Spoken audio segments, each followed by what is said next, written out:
Story 1. I dropped by my son-in-law's house unannounced. I walked in, and I froze. My daughter was on her knees in front of her father-in-law. He was grabbing her by the hair, saying, "I'm going to teach you how a real woman should act in her husband's house." The truck's engine ticked as it cooled in the driveway. Stephen Danner sat with his hands still on the steering wheel, staring at the modest ranch house his daughter shared with her husband. The afternoon sun cut harsh angles across the vinyl siding, making everything look washed out and tired. 3 weeks. That's how long it had been since Rose had answered his calls with anything more than clipped one-word responses. He killed the engine. The silence that followed felt wrong, somehow, too thick. Through the windshield, he could see Rose's garden, the one she'd been so excited about last spring, choked with weeds now, the tomato plants brown and sagging against their cages. His chest he tightened. Stephen climbed out of the truck, his work boots crunching on the gravel. His hands still smelled like motor oil despite scrubbing them twice before leaving the shop. He'd closed early, something he never did on a Thursday. But the knot in his stomach had been there all week, growing tighter each time. Rose's voice on the phone sounded smaller, more distant. The side gate stood slightly ajar. He pushed through it, the hinges squeaking.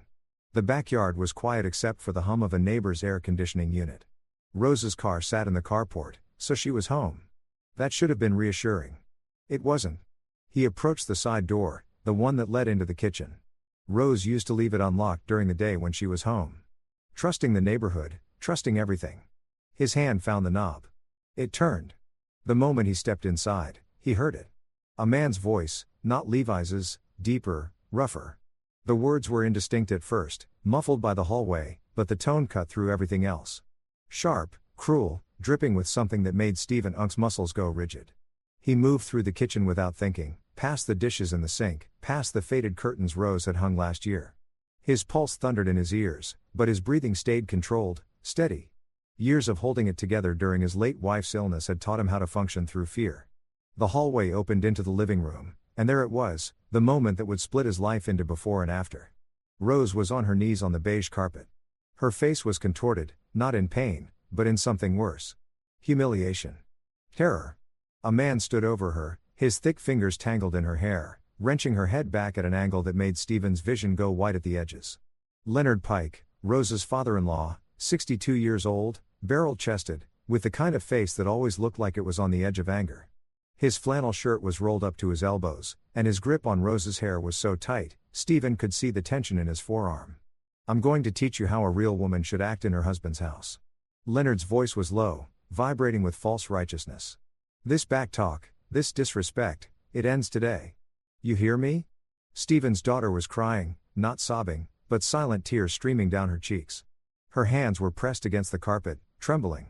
And Levi Pike, Rose's husband, the man she'd married 3 years ago in a ceremony filled with white flowers and promises, stood near the doorway to the kitchen, arms crossed, watching. His face wasn't angry or distressed. It was blank, complicit. Stephen Unk's voice cut through the room like a blade. "Let go of her right now." 3 heads turned. Leonard's grip loosened, but only slightly. Levi straightened, his arms dropping to his sides. Rose's eyes found her father's, and something broke open in her expression. Relief and shame and desperate hope all at once. Stephen took a step forward. His hands weren't shaking. That surprised him. They hung loose at his sides, ready, but not clenched. His voice came out even, controlled, carrying the weight of every ounce of restraint he was using. "Not to cross the room and break Leonard Pike's arm." I said, "Let go." Leonard released Rose's hair and stepped back, his expression shifting into something that might have been meant to look casual, innocent, like Stephen had just walked in on a friendly conversation. The transition was so smooth, it was sickening. "Stephen." Leonard's tone was almost jovial. "Didn't know you were stopping by. Get up, Rose." Stephen didn't look at Leonard. He kept his eyes on his daughter. "Get your shoes. You're coming home with me." Rose started to rise, her movements shaky. Levi moved then, stepping forward with his hands raised in a placating gesture. "Dad, this isn't what it looks like. Rose and I were just..." She got a little emotional. And Dad was trying to help calm her down. Levi's voice had that same rehearsed quality he used when he worked at the insurance office. Smooth and practiced. "It's a family disagreement. That's all." Stephen's eyes finally moved to his son-in-law. The younger man was 32, clean-cut, the kind of guy who wore polo shirts on weekends and talked about being a deacon at church. Stephen had thought he was stable, safe, A good match for Rose. He'd been so goddamn wrong, a family disagreement. Stephen repeated the words slowly, tasting them. They left a bitter residue. He looked back at Leonard, who was now standing with his thumbs hooked in his belt loops. Chin up. That what you call grabbing a woman by her hair? Stephen, you're overreacting. Leonard's voice had an edge now. Rose needs to learn. She's leaving now. Something in Stephen's tone made both Pike men take a step back. It wasn't loud. It wasn't aggressive. It was the sound of a door closing. Final and absolute. The sound of a man who had just made a decision and would not be moved from it. Rose found her shoes by the couch, canvas slip-ons, the left one scuffed. Her hand shook as she put them on. Stephen moved to her side, placing himself between her and the pikeman. His hand touched her shoulder, gentle but firm. Come on, sweetheart. Levi started to protest, stepping forward again. You can't just take her. Watch me. Stephen guided Rose toward the door. She moved like someone walking through fog, her breathing shallow and quick. Behind them, Leonard's voice rose, gaining volume. This is wrong, Stephen. A wife's place is with her husband. You're interfering in. Stephen turned at the threshold. One arm still around Rose. He looked at Leonard Pike for 3 full seconds without speaking. The older man's voice died in his throat. Don't come to my house, Stephen said quietly. Don't call. Don't text. If you try, I'm calling the police. He walked Rose through the kitchen, through the side door across the backyard. The late afternoon sun felt too bright after the dim living room. Rose stumbled once on the gravel, and Stephen caught her elbow, steadying her. He opened the passenger door of his truck and helped her in. By the time he walked around to the driver's side, his hands had started shaking. He gripped the steering wheel hard as he pulled out of the driveway. His knuckles white. Rose sat pressed against the passenger door, her arms wrapped around herself. Neither of them spoke for the first 10 minutes of the drive. The radio was off. The only sound was the truck's engine and the occasional whisper of traffic passing in the opposite direction. Stephen Unk's mind was racing, but his face stayed calm. He learned that during the hospital years with his wife, how to keep steady when everything inside was screaming. How to be the rock when the world was crumbling. But this was different. The image of Rose on her knees, Leonard's hand in her hair, kept replaying. Each time it looped, Stephen's grip on the wheel tightened. He forced his jaw to unclench. Forced his breathing to stay even. When they pulled into his driveway, Rose finally spoke. I'm sorry. Her voice was barely audible, scraped raw. Stephen turned off the engine. He looked at her. Really looked at her for the first time since they'd left. Her hair was tangled where Leonard had grabbed it. Her eyes were red-rimmed. She lost weight, he realized. Her collarbones were too prominent above the neckline of her shirt. How'd he miss this? You have nothing to be sorry for, he said, each word deliberate. Certain nothing, Rose. You hear me? She nodded, but tears spilled over again. Stephen reached across and took her hand. It was cold despite the heat of the day. Come on, let's get inside. The kitchen table had been his wife's favorite spot. She'd spent mornings there with her coffee, reading the paper, watching the birds of the feeder outside the window. After she died 6 years ago, Stephen had kept everything exactly the same. Same table, same chairs, same faded placemats. Sometimes it comforted him, sometimes it itched. Now Rose sat in her mother's chair. Both hands wrapped around a mug of tea she hadn't touched. The steam had stopped rising 20 minutes ago. Outside, the sun was setting, painting the kitchen in shades of orange and amber. Stephen sat across from her, waiting, not pushing. He made the tea, set out some crackers she hadn't eaten, and then just sat, quiet, present. Finally, Rose's voice broke the silence. It wasn't always like this. Stephen nodded. Didn't interrupt. When we first got married, Levi was different. Or maybe he wasn't. Maybe I just didn't see it. Her fingers traced the rim of the mug. His family is traditional, he said. Closen kid. They have rules about how things should be. Jitter rules. I thought it was just, old-fashioned, not harmful. She looked up at her father. The shame in her eyes cut him. When did it change? He asked gently. About a year in, maybe 6 months after we moved into that house. Rose took a shaky breath. Leonard started coming over a lot. He'd sit at our kitchen table and talk to Levi about how to manage a household. I thought it was weird, but Levi said his dad was just looking out for us. Stephen Unk's jaw tightened, but he kept his expression neutral. What kind of management? Everything. The word came out bitter. How I should dress, how I should talk, why I should work.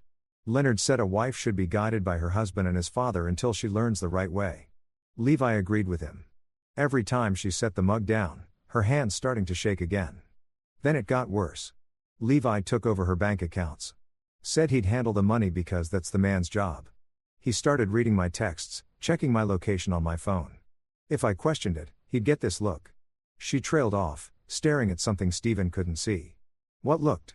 Like I disappointed him, like I was failing at being a wife. Her voice cracked and Leonard, he started correcting me. That's what he called it. If I didn't fold laundry the right way, if I talked back, if I didn't show enough respect. Stephen's hands curled into fists under the table. He hurt you before today. It wasn't a question. Rose nodded slowly. Not at first. At first, it was just grabbing my arm too hard, backing me into corners when he was lecturing me. Then a few months ago, I told Levi I wanted to visit you for your birthday. And Leonard got angry. He said I was putting my birth family above my real family. He pushed me against the wall. Not hard enough to bruise, but hard enough to make his point.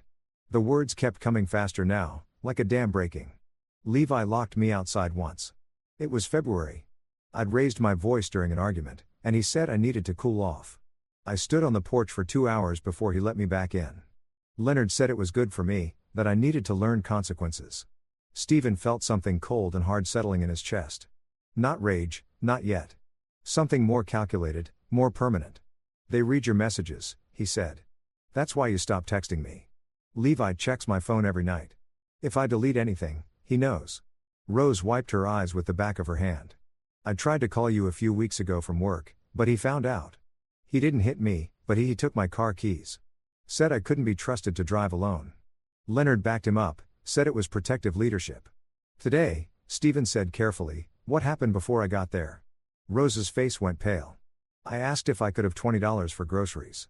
We were out of milk and Levi had the debit card. Leonard was there and he got so angry. Said asking for money was disrespectful. I should have planned better. I tried to defend myself and he grabbed my hair and forced me down. He said her voice dropped to a whisper. He said he was going to teach me how a real woman behaves in her husband's house. The room fell silent except for the tick of the clock on the wall. Stephen watched his daughter, this person he'd raised, who'd been bright and funny and fearless, reduced to this trembling apologetic shell. None of that is love, he thought. But he didn't say it yet. Instead, he asked one more question. Rose, do you want to go back there? Her answer came immediately, desperate. No. God, no. Dad, please don't make me go back. I won't. The certainty in his voice stopped her spiraling. You're staying here for as long as you need. Forever. If that's what it takes. But Levi will. Levi can try. Stephen Unk's voice stayed level, but there was iron underneath. They both can try, but you're my daughter, and I'm not letting anyone hurt you again. Rose broke, then really broke. Not the quiet tears from before, but deep, racking sobs that shook her whole frame. Stephen moved around the table and pulled her into his arms, holding her the way he had when she was small, and the world had scared her. But this wasn't a scraped knee or a bad dream. This was something that had been breaking her systematically, piece by piece, for more than a year. And as Stephen held his daughter while she cried, something crystallized inside him, a decision, a vow, no forgiveness, no compromises, no mercy. The Pike men had made their choices. Now he'd make his. That night, after Rose had finally fallen asleep in the guest room, her old room, really still with the same blue curtains and the bookshelf she'd filled in high school, Stephen sat at his kitchen table with a notepad and pen. The house was quiet around him. The kind of deep silence that comes after midnight in small southern towns when even the crickets have gone to sleep. The fluorescent light over the stove cast everything in a pale clinical glow. He started writing. Not everything, just the facts he knew, the things Rose had told him, the things he'd seen. Physical assault. Leonard grabbing Rose by the hair. Financial control. Levi taking all bank access isolation. Monitoring her phone. Limiting her movement coercion, Leonard's corrections, Levi locking her outside threats, implicit threats about consequences and respect. Stephen stared at the list. It looked stark on paper, clinical, but underneath each line, he could see Rose's face, hear her voice cracking as she described being pushed against walls, grabbed, monitor controlled. His hand moved to the top of the page and wrote one more line. They would try to get her back because they would men like Leonard and Levi didn't just let go of control. They'd come here. They'd make demands. They'd probably bring the whole Pike family. Paint Stephen as the villain. claim he was turning Rose against them. He needed to be ready. Stephen pulled out his phone and opened a notes app. Started a new timeline. Year 1, marriage seems normal. Year 2, Leonard's increased involvement. Levi's control begins. Year 3. Escalation, physical intimidation, isolation, today's assault. He thought back over the past year, forcing himself to remember the signs he'd dismissed. Rose canceling Sunday dinners last minute. The way she'd started wearing only jeans and loose shirts, nothing colorful anymore. How she'd stopped talking about her job, stopped sharing stories about her life. He thought she was just settling in a married life, busy, distant the way adult children sometimes got. He'd been blind. Stephen set down his phone and rubbed his eyes. The clock on the microwave read 2:47 a.m. He should sleep. But every time he closed his eyes, he saw a Rose on her knees. He picked up the pen again and wrote one more thing at the bottom of the page. No forgiveness, no compromises. It wasn't a plan yet, but it was a foundation. Friday morning came too early. Stephen woke to sunlight streaming through his bedroom window and the sound of movement in the kitchen. For one disoriented moment, he thought it was his wife making breakfast the way she used to. Then reality settled back in a place. He found Rose at the stove flipping pancakes with mechanical precision. She'd showered, her hair still damp, wearing an old sweatshirt she must have found in her closet. The bruising on her scalp wasn't visible, but Stephen knew it was there. You didn't have to cook, he said. She glanced at him. I wanted to. I like doing it when it's my choice. The weight of that sentence hit him squarely in the chest. He poured himself coffee and sat at the table watching her work. The pancakes were perfect, golden brown, fluffy. She'd always been good at this, even as a teenager learning from her mother. They ate in comfortable silence for a few minutes. Then Rose spoke, her voice small. They're going to come here, aren't they? Probably. What are you going to do? Stephen took a sip of coffee, considering his answer. Nothing I'm not prepared for. But Rose, I need to ask. Do you want to press charges for what Leonard did? She froze, fork halfway at her mouth. I don't know. You don't have to decide right now, but we should document everything.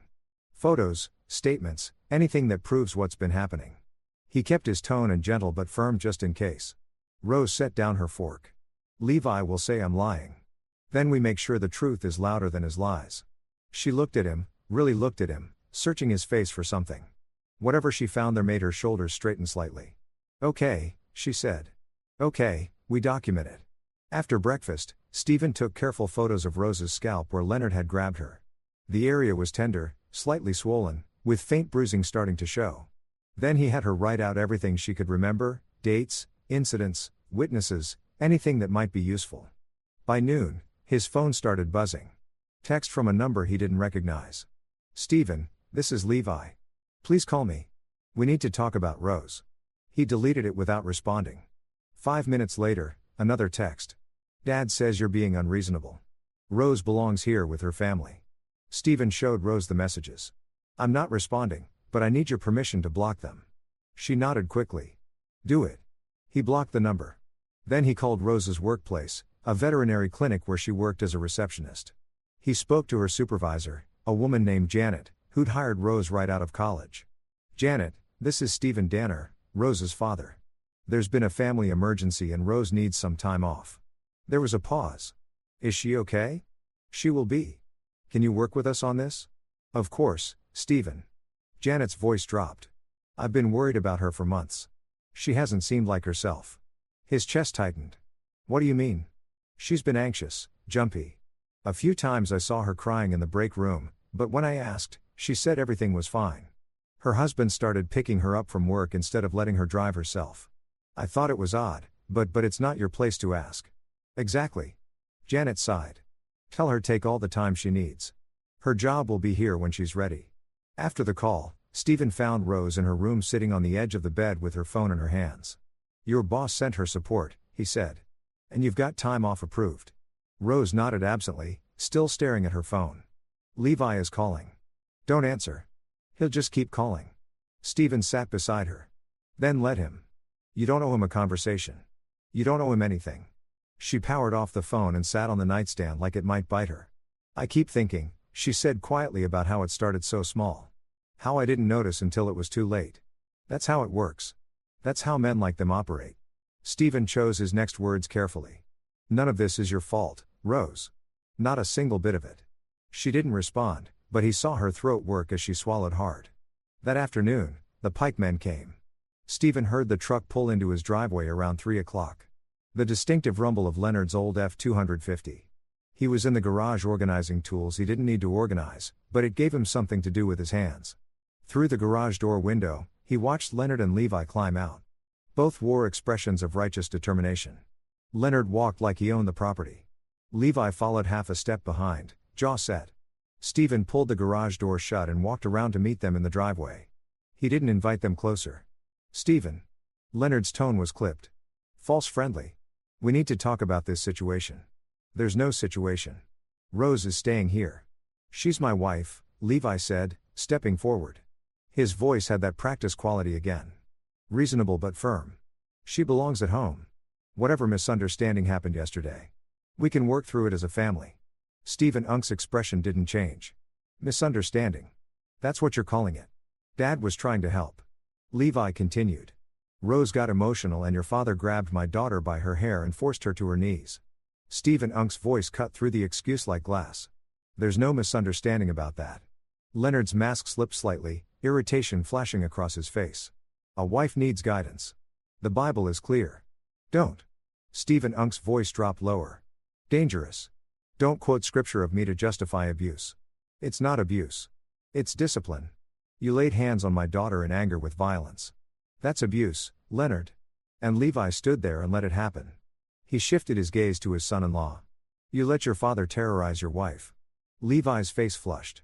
"That's not what happened. You're twisting. I saw what I saw." Leonard took a step closer, his bulk seeming to fill the space. "This is between a husband and wife. You're interfering in their marriage." "Their marriage?" Stephen almost laughed. "There is no marriage. Not anymore. You can't make that decision." Levi snapped. Real anger breaking through. "Now Rose is my wife. Under law. Under law. What you and your father did is domestic assault. So if you want to talk about legal rights, we can do that. But not here. Not now. This conversation is over." Leonard's face went red. "We have every right to speak to Rose. You can't keep her from us. Rose is a grown woman who's choosing not to see you. I'm respecting her choice." "Respectfully," Levi said, pulling out his phone. "I'm calling her. She won't answer." Levi's thumb hovered over the screen. Then he pressed call, lifting the phone to his ear. After a moment, his jaw clenched. "It's going straight to voicemail." "Like I said," Leonard lunged forward then, faster than Stephen expected for a man his size. He grabbed Stephen's shirt front with both hands, pulling him close. "You listen to me."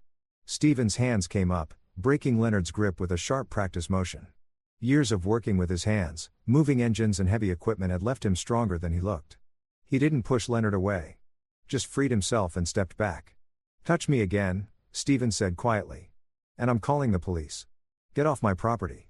For a moment, Leonard looked like he might swing. Stephen saw it in the way his shoulders bunched, the way his hands curled into fists. Levi grabbed his father's arm. "Dad, come on." Leonard shook him off, but took a step back. "This isn't over, Stephen. Rose's family. She belongs with us." "No," Stephen said. "She doesn't." He turned and walked to his front door, opened it, stepped inside, locked it behind him. Through the living room window. He watched the pike men stand at his driveway for another 30 seconds before finally climbing back into their truck and leaving. Rose appeared from the hallway, her face pale. "I heard they're gone." "For now," Stephen nodded. "For now." That night, he started making calls. The first call was to his sister, Michelle, who worked as a trauma nurse at Vanderbilt Medical Center in Nashville. She answered on the second ring, her voice warm but tired. "Stevie, everything okay?" He filled her in on everything. The assault, Rose's revelations, the pikemen's visit. Michelle listened without interrupting her, breathing the only sound on the line. When he finished, she was quiet for a long moment. "How is she?" Michelle finally asked, scared, ashamed, trying to hold it together. "That tracks, Stephen. What you described, that's textbook coercive control, financial abuse, isolation, physical intimidation. The escalation pattern is classic." She paused. "Has she seen a doctor?" "Not yet. She needs to, not just for documentation, though that's important for her own health. Trauma like this manifests physically. Stress, weight loss, sleep disruption, anxiety. Let me make some calls." I know someone at the Women's Center here who specializes in domestic abuse cases. She might not be ready for that. Then we go slow. But Stephen, you need to understand recovery from this kind of control takes time. Sometimes years. She's going to need support. Probably therapy. Definitely medical evaluation. Whatever she needs. Good. Michelle's voice softened. And how are you holding up? I'm fine. You're not. I can hear in your voice. You're in combat mode. She wasn't wrong. Stephen looked down at his hands, remembering the controlled way he'd broken Leonard's grip, the coldness in his own voice. They hurt her, Michelle, for months. And I missed it. You couldn't have known. I should have. Don't do that to yourself. Men like the Pikes are experts at hiding abuse. They isolate their victims, control the narrative, make everything look normal from the outside. She exhaled slowly. But Stephen, whatever you're planning, be careful. Men who lose control of their victims can become dangerous. I'm already careful. I mean it. Document everything. Every text, every visit, every threat, and consider filing a restraining order. Rose has to decide that, then help her decide because this won't stop. Men like Leonard don't just walk away. After they hung up, Stephen sat in the dark living room, his phone glowing in his hand. Michelle was right. The Pikes wouldn't stop. They'd escalate. Trying to regain control through pressure, manipulation, or force. He needed more than just good intentions. He needed evidence. A case so solid that when the time came, there'd be no room for doubt. He opened a new note on his phone and started a list. Medical evaluation and documentation, photos of injuries. Rose's written statement. Bank records showing financial control, text messages from Levi, witness statements. Co-workers, neighbors, recording of Rose describing the abuse. That last one made him pause. In Tennessee, you could record conversations you were party to without the other person's consent. If Rose described what happened while he recorded it, that would be admissible evidence. He hated the calculation of it, the coldness. But this wasn't about his comfort. It was about making sure the truth couldn't be buried under Levi's excuses and Leonard's authority. The next morning, he approached Rose carefully over breakfast. I want to record you telling me what happened. Everything with your permission. She looked up from her untouched toast. Why? In case we need it for police, for lawyers, for protection. I won't do it without your consent, and we don't have to use it if you don't want to, but having it might help. Rose considered this. Her fingers tapping against her coffee mug. Okay. Yeah, let's do it. They sat in the living room, Stephen's phone recording between them on the coffee table. Rose spoke for 47 minutes, her voice steady but strained, describing in detail the progression of control, the incident of intimidation, the escalating violence. When she finished, her hands were shaking again. But there was something else in her expression, too. A kind of grim relief. I've never said it all out loud before, she said. Not like that. How does it feel? Terrifying, but also lighter somehow. Stephen saved the recording with a date stamp file name and backed it up to 3 separate locations. Then he reached across and squeezed his daughter's hand. You're brave, Rose. Braver than you know. She shook her head. I'm not brave. I'll let it happen for so long. You survived. That's brave. Before she could argue, Stephen Unk's phone buzzed. A text from an unknown number. This is Janet from the clinic. One of Rose's co-workers wants to talk to you about what she witnessed. Can I give her your number? Stephen showed Rose the message. You have a choice here, but it might help. Rose nodded slowly. Tell her yes. 20 minutes later, Stephen Unk's phone rang. A young woman's voice, nervous but determined. Mr. Danner, this is Ashley. I work with Rose at the clinic. Thanks for calling. Is she okay? We've all been so worried. Her husband Ashley trailed off, then gathered herself. Look, I don't know if this helps, but I've seen things. Heard things. If you're trying to help Rose, I want to tell you what I know. Stephen grabbed his notepad. I'm listening. Ashley described 6 months of observations. Levi showing up unannounced to check on Rose during her shifts. Rose crying in the break room and making excuses about stress. A day when Rose came to work with a sore wrist she claimed she'd slept on wrong. Most damning, a conversation Ashley had overheard between Rose and Levi in the parking lot. He was going through her purse, Ashley said, like actually dumping it out on the hood of his truck. He found a receipt for lunch she'd bought for herself, and he got so angry. He told her she was wasting family resources and that she needed to ask permission for purchases. Rose just stood there apologizing over and over. When was this? 3 months ago, maybe late June. Stephen wrote it down. Would you be willing to provide a written statement or testify if it comes to that? Absolutely. Whatever helps Rose. 2 more coworkers called over the next few days. A woman who'd noticed bruises on Rose's arms that she'd hidden with long sleeves in summer. A man who'd seen Leonard Pike corner Rose outside the clinic, lecturing her about proper behavior while Rose shrank against the building. Each conversation added another piece to the picture. And each one made Stephen's resolve harden.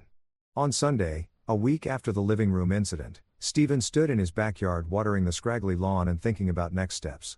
Rose was inside reading. Actually reading something she said she hadn't done in months because Levi thought it was wasted time. A car pulled up at the curb. Not the Pikes. Stephen didn't recognize the vehicle at first. A newer Honda sedan, dark green. A young woman got out. Mid-20s, blonde hair pulled back in a ponytail. She looked nervous, glancing around as if checking to see if she was being followed. She approached the fence slowly. "Mr. Danner, that's me. I'm Nora Pike, Levi's sister." She said it quickly like ripping off a bandage. Stephen's grip tightened on the hose. "If you're here to, I'm not." She held up her hands. "Please, I need to talk to you about my family." "About Rose?" He studied her for a long moment. There was something different about her. A weariness in her eyes, a tension in her shoulders. Not the aggressive certainty of Leonard or Levi. "Wait here." He turned off the hose and went inside. Found Rose in the living room. "Levi's sister is outside. Does she want to talk?" Rose's face went white. "Nora, what does she want?" "Claims she wants to help, but you don't have to see her. I can send her away." Rose stood, her book falling, forgotten, to the couch. "No, let me talk to her." They went outside together. Nora stood by the fence, hands shoved in her pockets. When she saw Rose, her expression crumpled slightly. "Rose. God, I'm so sorry." "Sorry for what?" Rose's voice was guarded. "For all of it, for not stopping it, for being part of that family." Nora looked between them. "I've been trying to get away from them for years. My dad, as he's controlled all of us our whole lives. Levi learned everything from him." Stephen crossed his arms. "Why are you here, Nora?" "Because what happened to Rose isn't new. It's how our family operates. My dad believes in traditional authority, which really means he gets to control everyone, especially the women. My mom left when I was 15 because she couldn't take it anymore. Levi and I stayed with Dad, and he shaped Levi into a copy of himself. That doesn't excuse what they did," Rose said quietly. "I know. I'm not making excuses. I'm telling you that you're not the first person my father has heard, and my brother has become just like him." Nora pulled her phone from her pocket. "I have proof. Recordings, texts, videos, things that show the pattern. I've been collecting them." Because she swallowed hard. "Because I always knew someday someone would need them. I'm giving them to you." Stephen and Rose exchanged a glance. "Why?" Stephen asked. "Because it needs to stop. Because I'm tired of watching my family destroy people." Nora's voice shook. "And because Rose didn't deserve any of this. None of the women who've married into our family did." "Women?" Rose's voice was small, plural. "Levi's first girlfriend. She lasted 6 months before she left. So my dad scared her. And my older cousin married a woman who lasted 2 years before filing for divorce. She claimed emotional abuse. But the family rallied around my cousin and made her look unstable. She moved to Texas to get away from us." Stephen felt something cold settle deeper in his chest. "Your father has done this before. Over and over. He believes he's righteous. That God gave him authority over his family, and that includes daughters-in-law, nieces, anyone in his sphere. He sees himself as a patriarch in a biblical sense, which really means he's a controlling, abusive man who uses religion as an excuse." Nora held out her phone. "Everything's here. Videos from family gatherings where you can hear him yelling at people, berating them. Texts where Levi admits Dad keeps Rose in check. Recordings of Dad lecturing me about submission and obedience. I'll send you everything." And she hesitated. "And if you press charges, I'll testify against both of them." Rose's eyes filled with tears. "Nora, if you do that, your family will. They'll disown me. I know, but they don't feel like family anymore. They feel like a prison." Nora looked at Stephen. "Please, let me help. It's the least I can do." Stephen took her phone number and promised to call. As Nora drove away, Rose stood in the driveway looking stunned. She was always the quiet one. Rose said, "I never thought. Abuse victims often become the strongest advocates." Stephen said she's been trapped, too, just in a different way. That night, Nora sent over 23 files. Videos of Leonard verbally berating family members at gatherings. His voice dripping with contempt. Text screenshots where Levi discussed managing Rose with his father. A particularly damning video from a barbecue where Leonard grabbed Nora's wrist hard enough to leave marks when she questioned one of his statements. Stephen watched each file methodically, taking notes. The pattern was unmistakable. Leonard Pike was a systematic abuser who built his entire family structure around control, and Levi had learned every technique. But now Stephen had proof. Not just Rose's word against theirs. Multiple witnesses, multiple incidents, a pattern spanning years. He added everything to an encrypted folder on his laptop and backed it up in 3 locations. Then he opened a new document and started outlining a timeline. Every incident, every witness, every piece of evidence, organized chronologically. It took him until 2 a.m. when he finally finished. He had 17 pages of documented abuse spanning 3 years involving multiple victims with corroborating statement from 6 witnesses. Rose appeared in the kitchen doorway wrapped in a bathrobe. "Can't sleep, just finishing something." She sat across from him, looking at the pages spread across the table. "Is that enough to make them stop?" "It's a start." Stephen met her eyes. "Rose, I need to ask you something and you can say no, but I think we should file charges for assault, coercion, and financial abuse against both of them." Her face went pale. "That's that serious. What they did is serious. But if we do that, there's no going back. It becomes official, public." Her hands twisted together. "Everyone will know. Everyone should know. Men like Leonard and Levi count on shame and silence. They count on their victims being too scared to speak up." Stephen reached across and took her hands, stealing them. "But this is your choice. I'll support you either way. If you want to walk away, rebuild quietly. I understand. But if you want to fight back, I'm with you. All the way." Rose stared at their joined hands for a long time. When she looked up, something had shifted in her expression. Something hard and certain. "I want to fight back," she said. "I want them to face consequences for what they did. Not just to me, to everyone." "You're sure?" "I'm sure." Stephen squeezed her hands once, then let go. "Okay, then we do this, right? Monday morning, we go to the police together." "What? They don't believe us." Stephen tapped the stack of papers on the table. "They will." The rest of the weekend passed in tense preparation. Stephen and Rose went over every detail, making sure the timeline was accurate, the statements were clear, the evidence was organized. Michelle drove up from Nashville on Sunday afternoon to take Rose to a private medical appointment where a doctor documented the physical effects of prolonged stress and noted the healing bruises on her scalp. "Your blood pressure is elevated," the doctor told Rose gently. "You've lost 15 pounds since your last physical. You're showing signs of chronic stress and anxiety.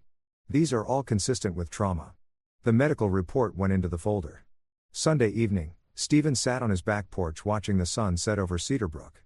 The sky was bruised, purple and orange, the air thick with humidity. He could hear neighbors' conversations drifting over fences, the distant sound of someone's television, the bark of a dog. Normal Sunday, evening sounds, normal life. Except nothing felt normal anymore. Tomorrow would change everything. Once they filed charges, there'd be no taking it back. The Pikes would fight. They'd hire lawyers. They'd try to paint Rose as unstable, him as interfering. They'd use their church connections, their standing in the community, every advantage they had. But Stephen had something they didn't, the truth. And he was willing to fight for it longer and harder than they could fight against it. Rose joined him on the porch, sitting in her mother's old rocking chair. "Nervous?" she asked. "Determined." "Me, too." She was quiet for a moment. "Dad, thank you for not letting me go back. For believing me always, sweetheart. Always." They sat together until full dark, neither speaking. Both gathering strength for what came next. Monday morning arrived gray and cool, unusual for late summer in Tennessee. The forecast called for rain, and the clouds hung low and heavy, turning the world the color of stone. Stephen wore clean work pants and a button-down shirt.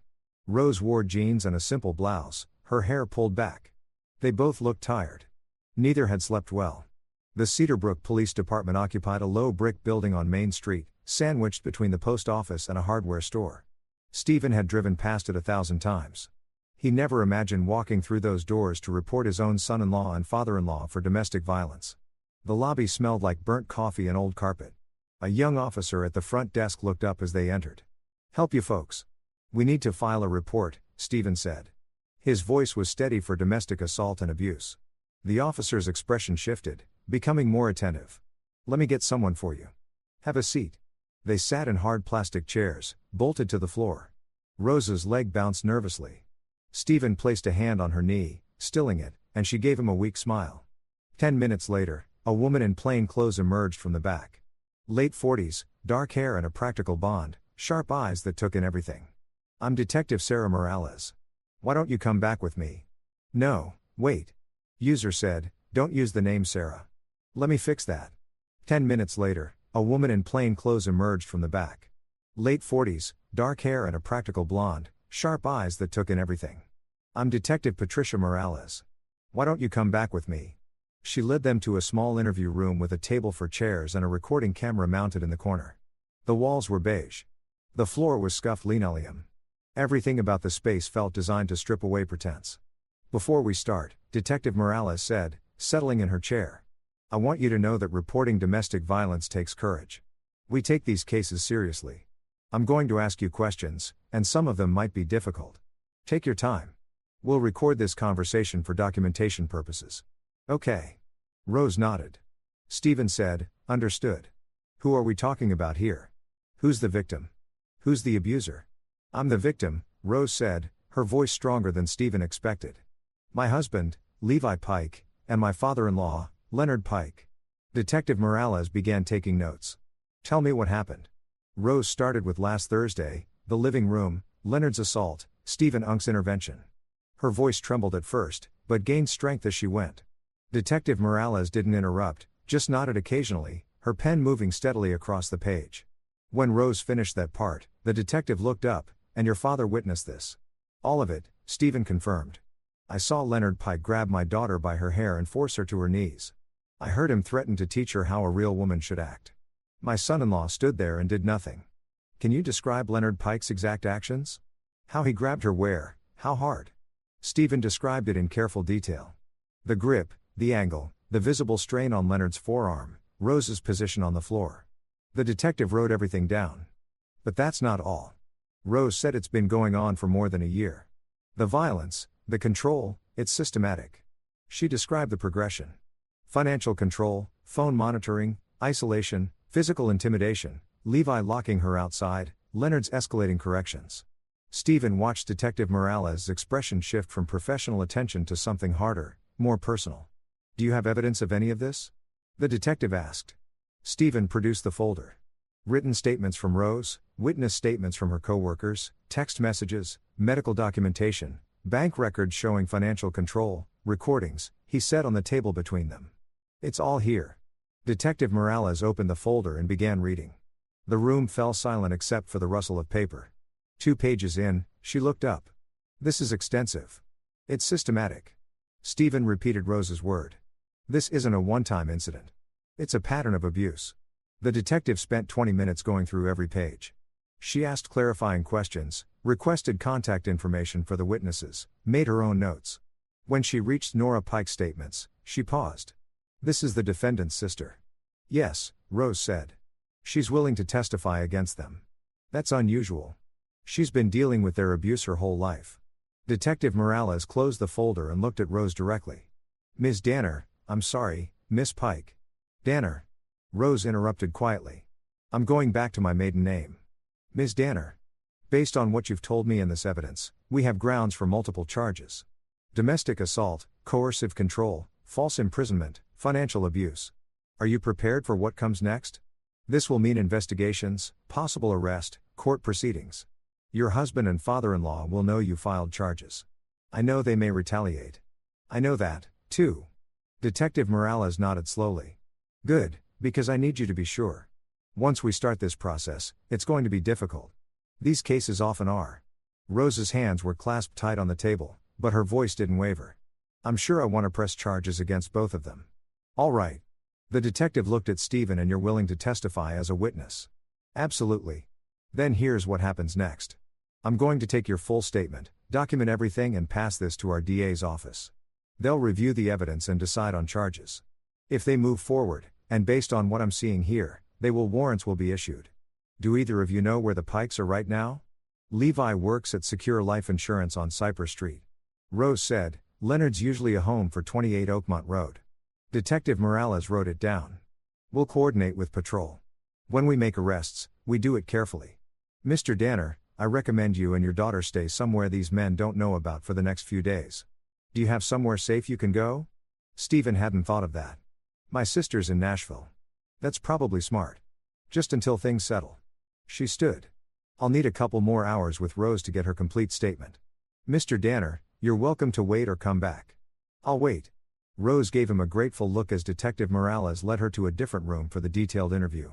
Stephen sat in the lobby, his phone in his hands, watching people come and go. A woman filing a noise complaint. A man reporting a stolen bicycle. Normal problems for a Monday morning. His problem was far from normal. 3 hours later, Rose emerged looking exhausted. Detective Morales walked them to the door. We'll move fast on this, she said. Expect calls from the DA's office within 48 hours. And Ms. Danner, you did the right thing. Rose nodded wordlessly. In the truck, Stephen pulled out onto Main Street and headed toward the highway. We're going to Michelle's. What about your shop? I'll call my assistant manager.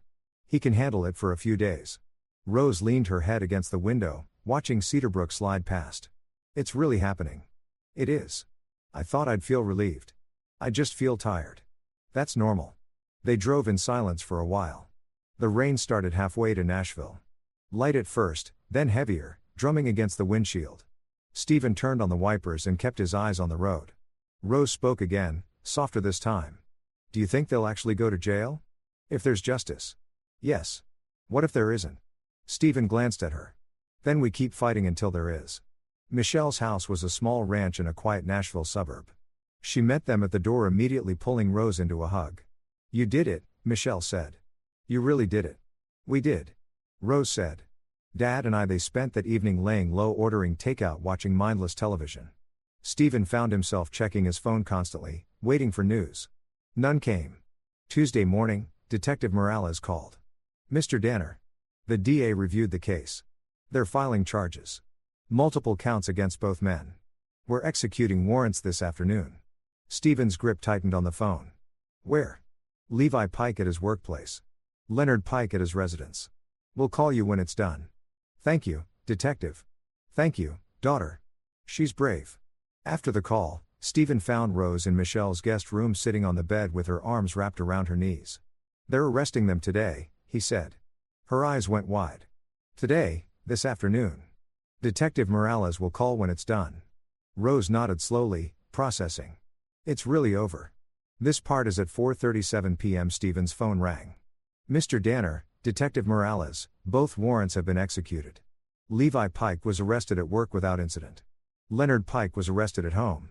He resisted initially but complied once he realized we were serious. Both men are in custody awaiting arraignment. Stephen closed his eyes briefly. Thank you. There's something you should know. When we arrested Levi at his office, several co-workers commented that they weren't surprised. Said he'd been controlling toward female staff. We're looking into whether there are additional victims. After hanging up, Stephen walked into the living room where Rose and Michelle were waiting. He didn't have to say anything. His expression said it all. Rose stood abruptly. They arrested them, both of them. They're in custody. She made a sound, half laugh, half sob, and sat back down hard. Michelle moved to her side, holding her as she broke down. Not in grief, Stephen realized, in relief. In release, he stood watching his daughter cry, feeling something shift in his chest. Not satisfaction. He wasn't capable of that. Not yet. But certainty. They'd done the right thing. The hard thing. The thing that would stick. That night, the three of them sat on Michelle's back deck under a sky clearing after rain. The air smelled clean washed. Rose looked more relaxed than Stephen had seen her in months. What happens now? She asked. Arraignment probably tomorrow or Thursday, Stephen said. Then court proceedings if they don't take a plea deal. Will I have to testify? Possibly. Depends on whether it goes to trial. Rose was quiet for a moment. I'll do it if I have to. I'll tell the truth. Michelle squeezed her shoulder. You won't be alone. We'll all be there. I know. Rose looked at her father. Dad, I don't think I've properly said thank you for everything, for believing me, for fighting for me. You don't need to thank me. You're my daughter. Still, her voice broke slightly. You saved my life. Literally, if you hadn't come that day, Stephen didn't let her finish. But I did, and you're here, and you're safe. That's what matters. They sat together until the stars came out. Three people bonded by blood and by battle, finding peace in the quiet after the storm. The arraignment happened Thursday morning at the Hamilton County Courthouse. Stephen and Rose sat in the gallery. Detective Morales nearby. Leonard and Levi Pike were brought in wearing orange jumpsuits, wrist shackled. Leonard looked furious. Levi looked shocked, like he couldn't believe this was happening. The judge, a stern woman in her 60s named Judge Harriet Chun. Wait, user said don't use Chun. Let me fix that. The judge, a stern woman in her 60s named Judge Harriet Wallace, read the charges in flat, professional voice. Leonard Pike, you charged with domestic assault in the second degree, aggravated harassment, intimidation, and coercive control. Levi Pike, you're charged with domestic assault, coercive control, false imprisonment, and financial exploitation. How do you plead? Their lawyer, a slick L-looking man in an expensive suit, stood. Not guilty on all counts, Your Honor. Noted, bail is set at $75,000 each. Preliminary hearing is scheduled for 3 weeks from today. Judge Wallace's eyes flicked to Rose. Ms. Danner, there is a restraining order in effect. Both defendants are prohibited from contacting you or approaching within 500 feet if they violate this order. Call the police immediately. Yes, Your Honor. As the Pikes were let out, Leonard turned and locked eyes with Stephen. The look was pure venom, filled with rage and promised retribution. Stephen met his gaze without blinking until the deputies pulled Leonard from the courtroom. Outside on the courthouse steps, Detective Morales briefed them. The DA is confident. We've got solid evidence, multiple witnesses, and the defendant's own texts working against them. But I need to warn you, their lawyer is going to try to discredit Rose's testimony. They'll paint her as unstable, claim you influenced her, maybe suggest financial motivations. Let them try, Stephen said. We have the truth. Truth isn't always enough in court. Mr. Danner, you need to be prepared for this to get ugly. It's already ugly, Rose said quietly. It can't get worse than what they did. Over the next 3 weeks, the Pikes' defense strategy became clear. Their lawyer filed motions claiming Rose was mentally unstable, that Stephen had brainwashed her, that the financial control was simply responsible household management. They tried to get Nora's testimony excluded, claiming family bias. None of it worked. The preliminary hearing came and went. The judge finding sufficient evidence to proceed to trial. The DA offered a plea deal, reduced charges in exchange for guilty plea. Leonard refused. Levi wavered, but ultimately followed his father's lead, so went to trial. The trial began on a crisp November morning, 2 months after that Thursday afternoon, in the living room. The courthouse buzzed with activity, but courtroom 3B was quiet when they entered, just the sound of shoes on tile and papers rustling. Stephen sat in the front row behind the prosecution table. Rose sat beside him, dressed in a simple navy dress. Her hands folded in her lap. She gained back 5 pounds, the dark circles under her eyes had faded. She looked stronger. The prosecution laid out their case methodically. They started with Stephen's testimony, what he'd witnessed that Thursday, his daughter's condition, the mark on her scalp. The defense attorney, a man named Richard Cross, tried to shake him during cross-examination. Mr. Danner, isn't it true that you disapproved of your daughter's marriage from start? No. You never had concerns about the Pike family? Not until I learned they were abusing my daughter. Or was this about control? You couldn't stand that Rose had a new family. Stephen's voice stayed level.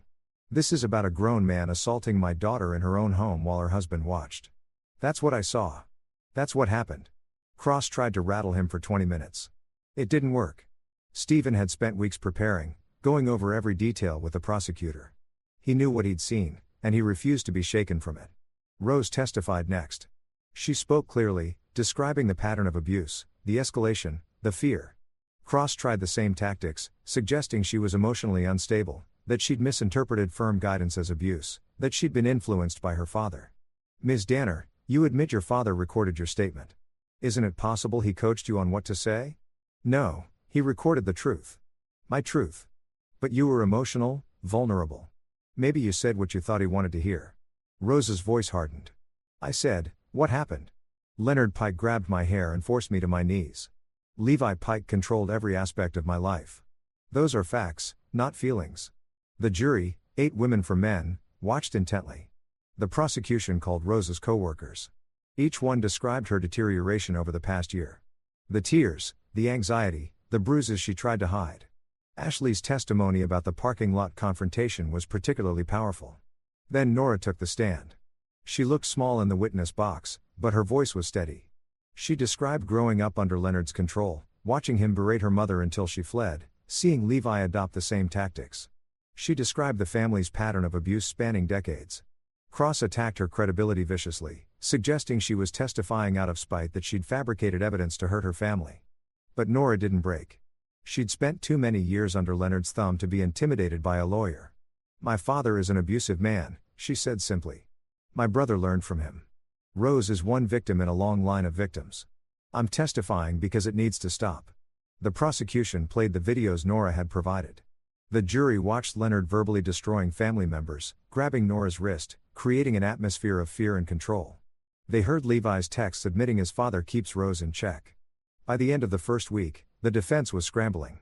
Leonard took the stand to defend himself. A mistake. He couldn't hide his contempt, his belief that he had the right to control his family. When asked about grabbing Rose, he said, "Sometimes women need firm correction. It's biblical. She was being disrespectful, and I was teaching her the proper way to conduct herself." The prosecutor pounced. "You believe you have the right to physically assault your daughter-in-law. It wasn't assault. It was discipline. You grabbed her by her hair and forced her to her knees. That's your definition of discipline. She needed to learn respect." The jury's expressions shifted. Several women looked disgusted. Levi testified next, trying to paint himself as a caring husband who'd been misunderstood, but under cross-examination, he admitted monitoring Rose's phone, controlling their bank accounts, allowing his father to guide their marriage. He claimed it was all for Rose's own good.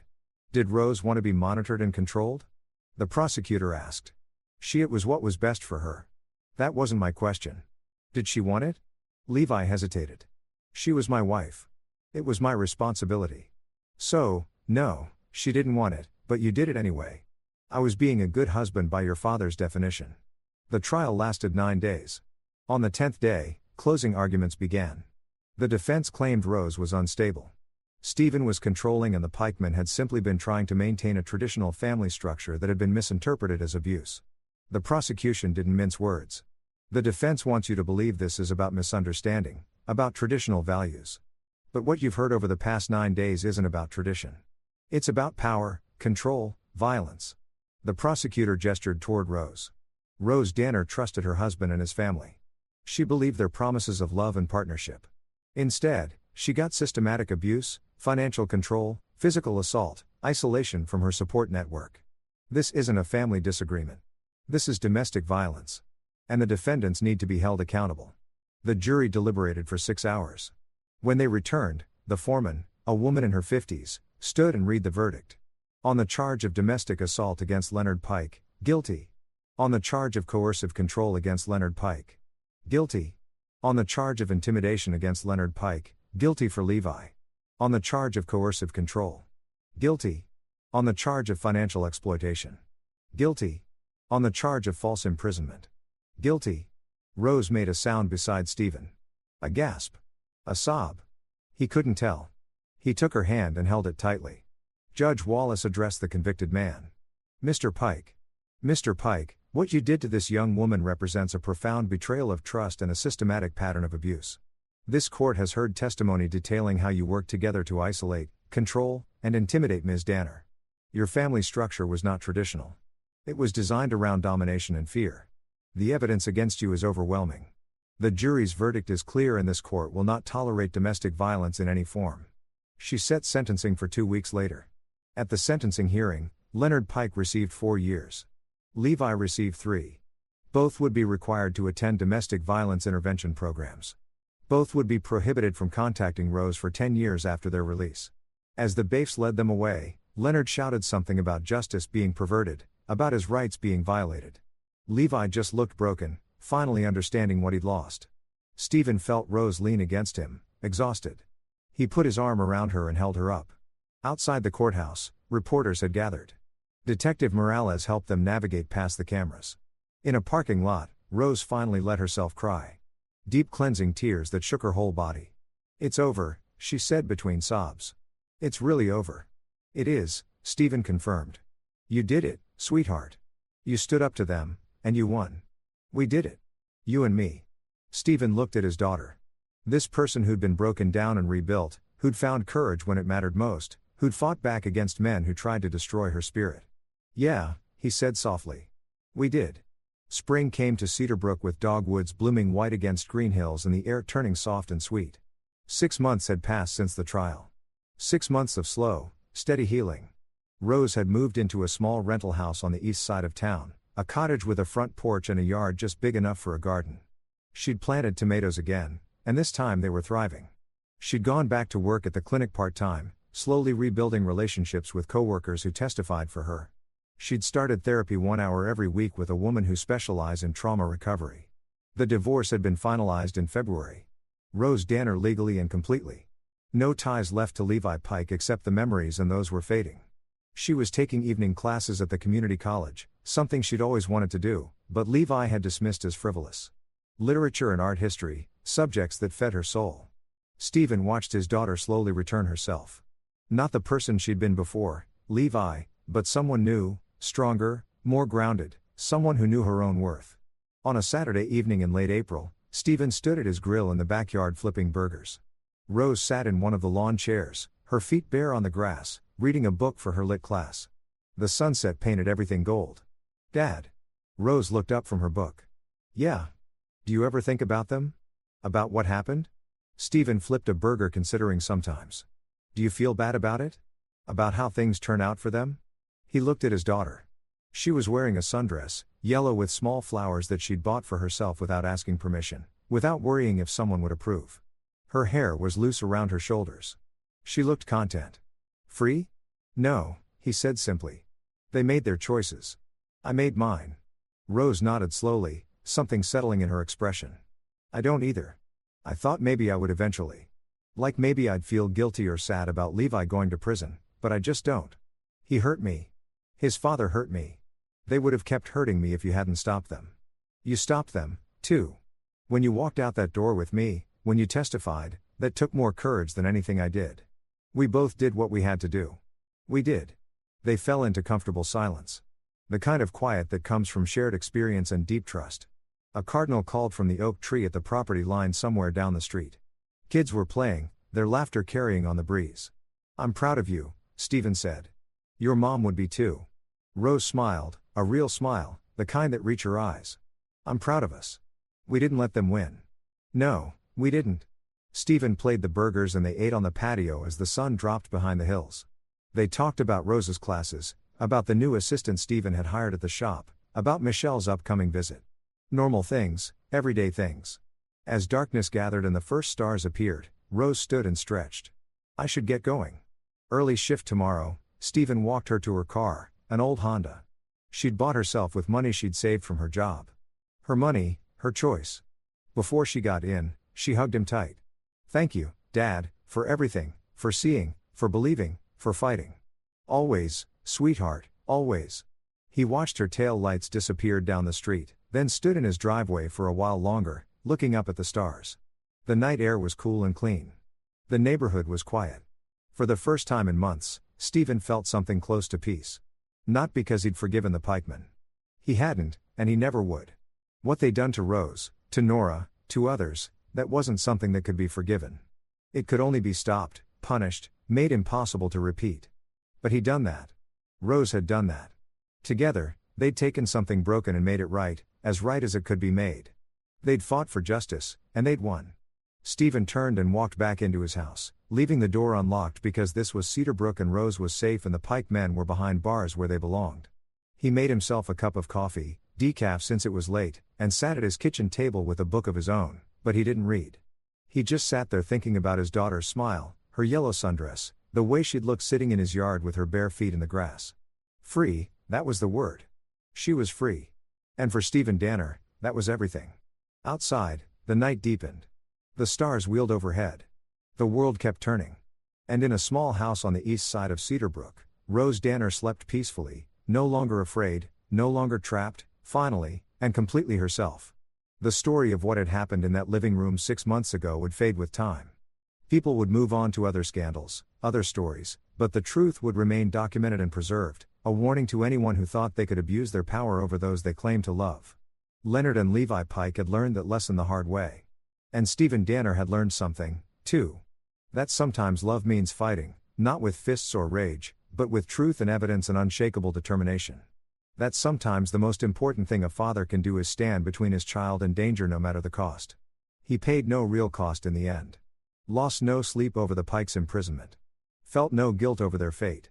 They'd earned every consequence that came their way. And Rose had earned her freedom. That was justice, and that was enough. Story 2. My wife secretly went on a 14-day trip with her work husband. When she got back, I asked one question that froze her. Do you know what illness he has? She ran straight to the doctor, but by then it was already too late. The sound of her suitcase wheels on our driveway cut through the November air like a blade through silk, smooth, inevitable, final. I watched from the kitchen window, coffee growing cold in my hands as my wife of 12 years stepped out of the Uber with the kind of glow people get from expensive vacations and expensive lies. 14 days, 2 full weeks she'd been gone on what she called a critical work retreat to some resort in the Bahamas. A retreat so critical apparently that spouses weren't invited. So critical that her phone had been conveniently unreachable for hours at a time. So critical that when I'd called the company's main line to leave a message, the receptionist had paused just a fraction of a second too long before saying she'd pass it along. That pause told me everything. But I said nothing. Not when she left, not during her absence, and not now as she walked up our front steps with that particular lightness in her step that guilt tries to disguise as happiness. The door opened. James, God, I missed you. Rachel looked radiant. Her skin had that sun-kissed bronze that doesn't come from sitting in conference rooms. Her eyes were bright, rested, alive in a way they hadn't been in months, maybe years.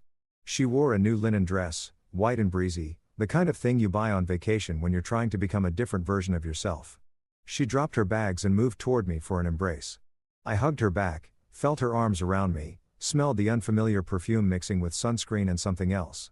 Something that made my stomach turn. How was it? I asked, keeping my voice level, almost disinterested. Exhausting, she said, pulling back with a performative sigh. Back-to-back sessions, networking dinners every night. I barely had time to breathe, but productive. Really productive. I nodded slowly, took a sip of cold coffee, watched her watching me. She was good. I'd give her that. 12 years of marriage had taught her how to read my moods, how to calibrate her lies to match my temperature. But she didn't know what I knew. Couldn't know that I'd spent the last 14 days becoming a different person myself. The kind of person who checks phone records, who calls in favors, who sits in parking lots outside office buildings waiting for the truth to show its face. That's great, Ra. Really great. I set down my mug. You must be tired. Why don't you shower, unpack? I'll make us lunch. Relief flickered across her face. You're the best. I'm disgusting from the flight. She grabbed her suitcase and headed upstairs. I listened to the familiar sounds of her moving through our house. The bedroom door opening, the suitcase being heaved onto the bed, the bathroom door closing, the shower starting. All of it so normal, so mundane, like the last 2 weeks had been exactly what she said they were. I pulled out my phone and looked at the photo again. The one Marcus had sent me. Marcus, her colleague, her work husband, the man she'd been texting at midnight for the past 6 months with messages that started as jokes and evolved into something else entirely. Marcus, with his easy smile and his CrossFit body, and his habit of putting his hand on the small of my wife's back during office parties. In the photo, they were at a beachside restaurant. Rachel was laughing at something he'd said. Her hand on his forearm, her wedding ring catching the sunset light like a small, bitter joke. They looked happy. They looked like a couple. They looked like people who had forgotten that other people existed. Marcus had sent it to me by accident, a group text meant for his college buddies that included my number because we'd once been friends, too, back before I understood what he was. The message that followed, wrong chat, man. Sorry, came 3 minutes later. Long enough for me to screenshot everything. Long enough for the truth to burn itself into my retinas. I deleted the photo and put my phone away. Upstairs, the shower stopped. I heard Rachel humming, actually humming as she dried off as she wrapped herself in the towel I'd washed and folded last Tuesday while she was taking sunset walks with someone else. 40 minutes later, she came downstairs in yoga pants and one of my old college sweatshirts. Her wet hair twisted into a bun. She looked younger, softer, like the woman I'd married. For a moment, just at a moment, I felt the muscle memory of love, the old instinct to protect her, to believe in her, to make excuses for the things that didn't add up. Then she smiled at me, and I remembered. Grilled cheese? I asked, already pulling out the bread. Perfect. She sat at the kitchen island, pulled out her phone, started scrolling. Oh my God, I have so many emails. They really worked us to the bone. I buttered the bread, laid cheese on sourdough, tried to keep my hand steady. Did Marcus survive? I know he was worried about the presentation. I said his name casually like it was nothing, like I didn't know what I knew. Rachel glanced up and for just a fraction of a second, something flickered in her eyes. Fear, guilt, recognition that we were about to cross into territory we couldn't come back from. Marcus, she said, and her voice was almost perfect. Almost? Yeah, he did great. You know him? Always prepared. I do know him, I agreed, flipping the sandwich. That's why I was surprised when I found out. Found out what? She was still scrolling, but her thumb had stopped moving. This was the moment, the cliff edge, the point where our marriage would either bend or break. I plated her sandwich, cut it diagonally the way she liked, set it in front of her with a napkin and a pickle spear. Then I leaned against the counter, crossed my arms, and asked the question I'd been rehearsing for 6 days. Do you know what illness he has? The color drained from her face like water from a tub. The phone slipped from her hand, clattered on the marble countertop. Her mouth opened, closed, opened again. She looked at me like I'd just spoken in a foreign language, like the words needed time to translate into something her brain could process. What? It came out as barely a whisper. Marcus, I kept my voice calm, almost clinical. The illness. I'm assuming he told you given how much time you spent together these past 2 weeks. Her hand went to her throat. An unconscious gesture of panic. James, what are you talking about? It's serious, Rachel. The kind of thing that doesn't go away. The kind of thing that spreads if you're not careful. I let that hang in the air between us. Watched it sink in. The kind of thing you'd want to get checked out soon. Like today soon. She stood up so fast the bar stool scraped against the floor. What illness? James, what the hell are you talking about? I didn't answer, just looked at her with the kind of steady gaze that said everything and nothing. That confirmed her worst fears without giving her anything concrete to deny or defend against. I need to. She grabbed her purse, her keys, her phone. I need to make a call. Doctor's office is probably open for another hour, I said helpfully. You might want to ask for a full panel. Given the circumstances, she stared at me like she'd never seen me before, like I was a stranger wearing her husband's face. Then she turned and walked out the door, her sandwich untouched, her suitcase still unpacked upstairs, her lie hanging in the air like smoke. I heard her car start, heard the tires squeal as she backed out too fast, heard the engine fade as she sped toward town, toward the clinic, toward whatever test she thought she needed to prove or disprove something I hadn't actually claimed. Only then did I sit down. Only then did I let my hands shake. Only then did I pick up my phone and look at the other photos Marcus had accidentally sent. The ones of them at the pool, at dinner, in a hotel lobby that definitely wasn't a conference center. And only then did I smile because there was no illness, no disease, no medical emergency. There was only truth weaponized, only fear precisely deployed, only the beginning of a revelation that would tear everything down and build something else in its place. I took a bite of my own sandwich, and pulled out the folder I'd been keeping hidden in my desk drawer. Inside were phone records, credit card statements, screenshots of deleted texts I'd recovered from our cloud backup, a timeline I'd constructed with the methodical patience of someone who'd had 14 days to become very, very good at detective work.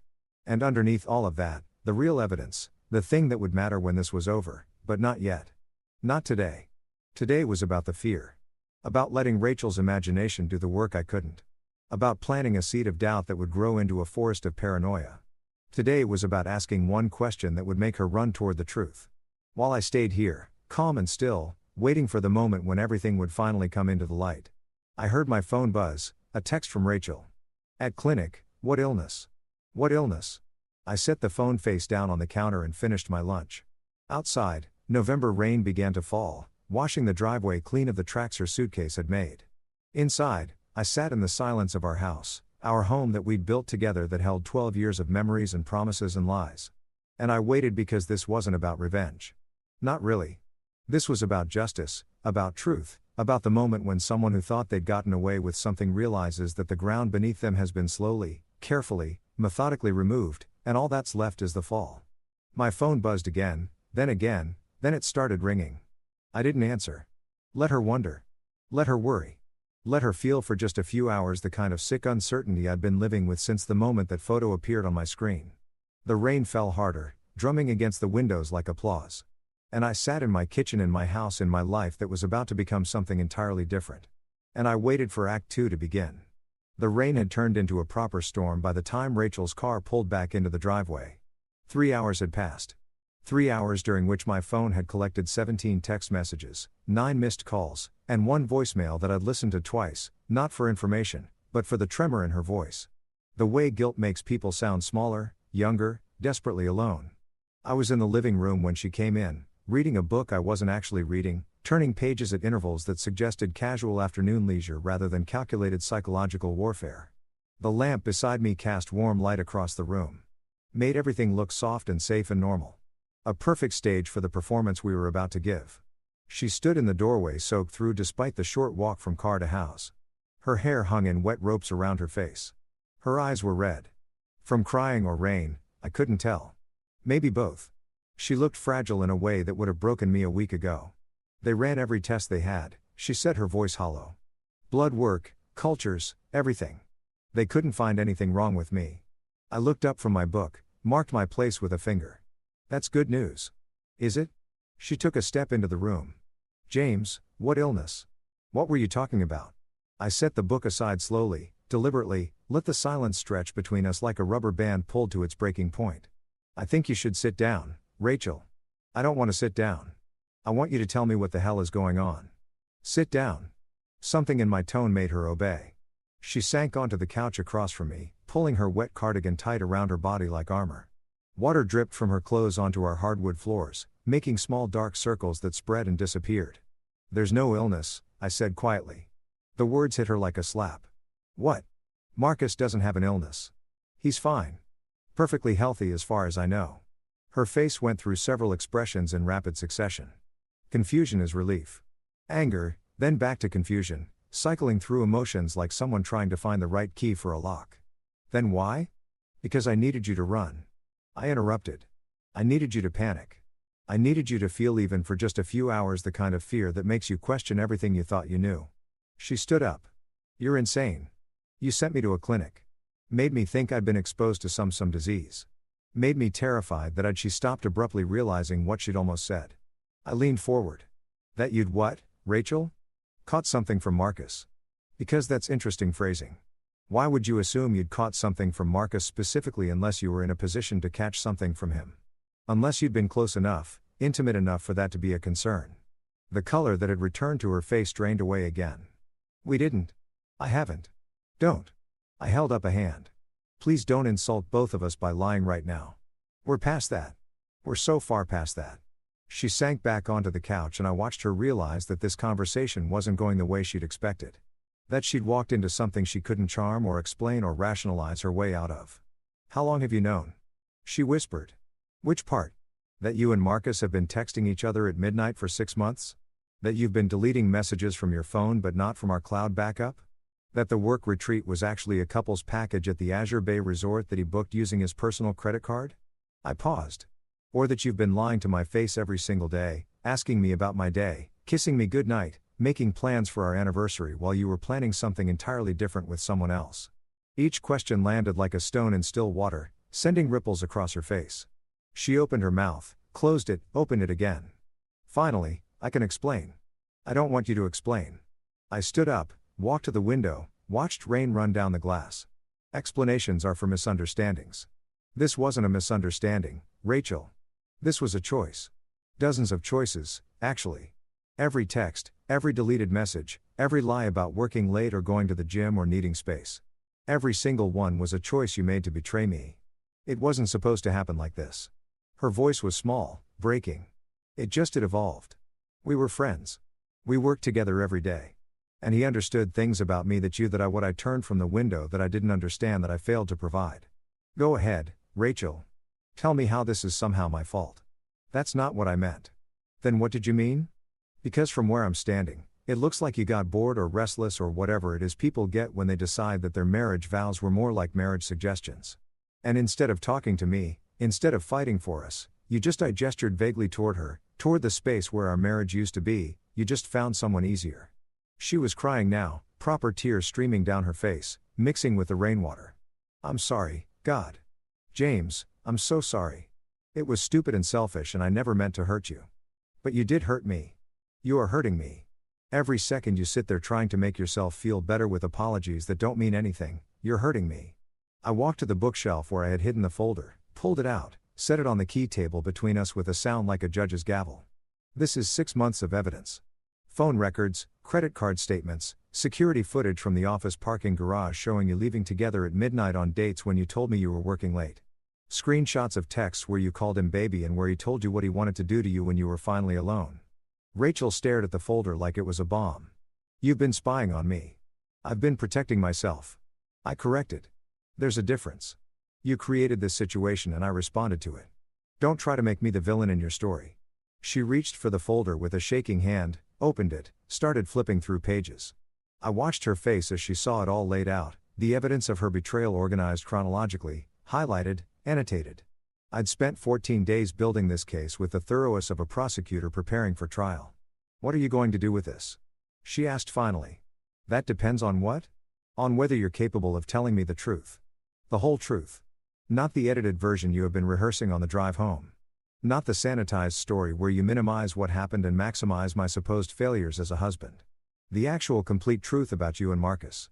She closed the folder, pressed her palms against it like she could somehow erase what was inside. We slept together. The words hung in the air. Even though I'd known, had known for days, really. Hearing her say it out loud was different. It made it real in a way that evidence never could. It transformed abstract betrayal into concrete fact. When my voice sounded distant to my own ears, the first time was in July after the company summer party. We'd both been drinking and he drove me home because you were out of town and I invited him in for coffee and I don't need the play-by-play. How many times total? She hesitated. I don't know, maybe 10, 12 in the Bahamas trip. We were together the whole time. It wasn't a work retreat. There was no conference. We wanted time alone, away from everything. I nodded slowly, absorbing this. Did you use our savings account to pay for your half of the trip? The account we've been building for the down payment on a bigger house. Her silence was answer enough. Okay. I walked back to my chair, sat down, picked up my book. You should pack a bag. What? A bag, Rachel. Clothes, toiletries, whatever you need for a few days. I think it's best if you stay somewhere else for a while. James, please. This isn't negotiable.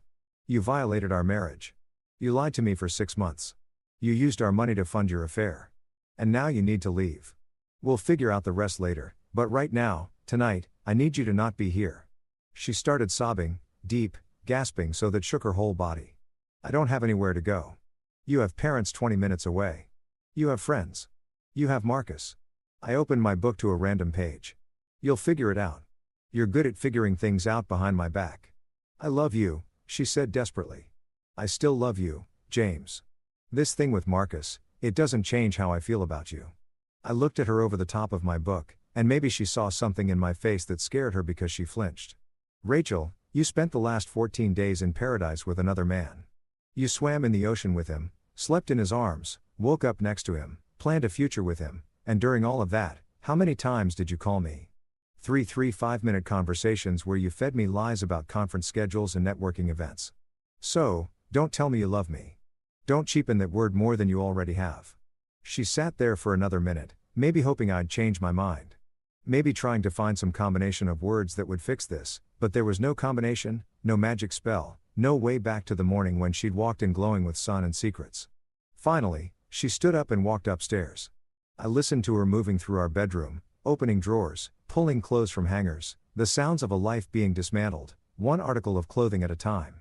20 minutes later, she came down with a duffel bag in her laptop case. She paused at the door, looked back at me. What happens now? Now you leave, and tomorrow we start figuring out what the truth costs. I really am sorry, James. I know you are. That's the saddest part of all of this. I genuinely believe you're sorry. You're just not sorry enough to have not done it in the first place. She opened her mouth like she wanted to say something else. Then thought better of it. The door closed behind her with a soft click. Her car started. The engine faded into the distance. And then I was alone. I set down the book I hadn't been reading and walked to the window. The storm had passed, leaving everything wet and clean and new. The street lights reflected in puddles, making the world look like it was floating. My phone buzzed. A text from Rachel. I'm at my parents'. Please don't hate me. I turned the phone face down and went to the kitchen, opened the fridge, pulled out the leftover grilled cheese from lunch, ate it cold, standing over the sink. It tasted like nothing. Tomorrow would be hard. Tomorrow would be conversations with lawyers and accountants, decisions about who got what, divisions of a life we'd built together. Tomorrow would be telling our friends, our families, watching the shock and sympathy and judgment ripple through our social circle. But tonight was just me in the house and the rain-washed silence. I cleaned up the kitchen, turned off the lights, went upstairs to our bedroom. Her closet was half empty now, gaps where her favorite dresses had hung. The bathroom counter had spaces where her products used to be. The whole room felt larger, emptier, like a museum of a marriage. I lay in bed, our bed, and stared at the ceiling. And for the first time in 14 days, I felt the weight of what I'd set in motion. The question about the illness had been calculated cruelty, psychological warfare designed to make her panic, to make her feel a fraction of the fear and betrayal I'd been living with. It had worked perfectly, maybe too perfectly, but this wasn't over. Not even close, because I'd learned something important over the past 2 weeks. Something about myself I hadn't known before. I was very, very good at patience, at planning, at playing a long game that no one else could see until it was too late. And Rachel had given me 6 months of material to work with. 6 months of lies and betrayals and choices that could be documented, proven, used, not for revenge. I had to keep telling myself that this wasn't about revenge. This was about making sure that when this was over, when the divorce was final and the property divided and the stories told, the truth would be clear. Not her version of the truth, where she'd somehow paint herself as the victim of a distant husband. Not Marcus' version, where he was just a nice guy who fell in love with someone who happened to be married. The actual truth, clean and sharp and undeniable. I closed my eyes and thought about the folder, about the evidence I'd gathered, about the pieces I'd carefully arranged. But there was more. So much more that she didn't know yet. Information I'd uncovered that would change everything. My phone buzzed again. Another text from Rachel, then another. I could imagine what they said. More apologies, more explanations, more attempts to manage the narrative. I didn't look. Not tonight. Tonight was for sleeping in a bed that felt too big, in a house that felt too quiet, in a life that would never be the same. Tomorrow, we'd start the next phase. Tomorrow, she'd learn what that question about the illness really meant. Tomorrow, the truth would continue its slow, inevitable march into the light. But for now, I just lay there in the dark, listening to the sound of my own breathing, feeling the weight of my wedding ring on my finger, wondering when exactly I'd take it off. Not yet. Not until this was finished. The ring was evidence, too, in its way. Evidence of promises made and broken, of a contract violated, of trust weaponized and destroyed. I twisted it around my finger in the darkness, feeling the familiar groove it had worn into my skin over 12 years. Soon, I thought. Soon. Outside, a car passed, its headlights sweeping across the ceiling. Then darkness again. Then silence. And in that silence, I began planning tomorrow. Morning came too early and too bright. Sunlight streaming through windows I'd forgotten to close, turning our bedroom into a gallery of empty spaces. I woke disoriented, reaching automatically for Rachel before remembering. The sheets on her side were cold, undisturbed, accusatory in their smoothness. I lay there for a moment, taking inventory of how I felt. Angry, yes, hurt, definitely. But underneath those expected emotions was something else. Something clearer and colder. Purpose. The kind of focused determination you get when you stop hoping things will fix themselves. And start accepting that you're going to have to break them further before anything can heal. My phone showed 8 missed calls and 14 new messages, all from Rachel, except for one from a number I didn't recognize. I ignored them all and went downstairs to make coffee. Moving through the morning routine with mechanical precision. Everything felt different now. The kitchen where I'd made her breakfast 1,000 times. The living room where we'd watch movies. The doorway where she'd stood dripping rainwater. And lies. Just 12 hours ago. The coffee was brewing when my phone rang again. This time it was a number I recognized. David Chen, my best friend since college, calling at 7:30 on a Sunday morning, which meant Rachel had already started working her side of the story. "You've talked to her," I said instead of hello. "Jesus Christ, James," she called me at midnight sobbing. "Said you kicked her out, accused her of some affair, that you'd completely lost it." David's voice was careful, walking the tightrope of friendship. "I told her I needed to hear your side before it's not an affair," I interrupted. "An affair implies secrecy and shame. What Rachel had with Marcus was more like a parallel relationship. 6 months, David. 6 months of texts and late nights in a 2A vacation together while I thought she was at a work conference. Silence on the other end. Then yeah. Do you have proof? Because she's telling everyone you're paranoid that you've been accusing her of things based on I have a 60-page dossier of proof. Phone records, credit card statements, hotel reservations, security footage, text messages she thought she'd deleted. I have a photo of them at a beachside restaurant in the Bahamas on a date when she was supposedly in a conference room in Orlando. I have receipts for romantic dinners charged to our joint account that she told me were client meetings.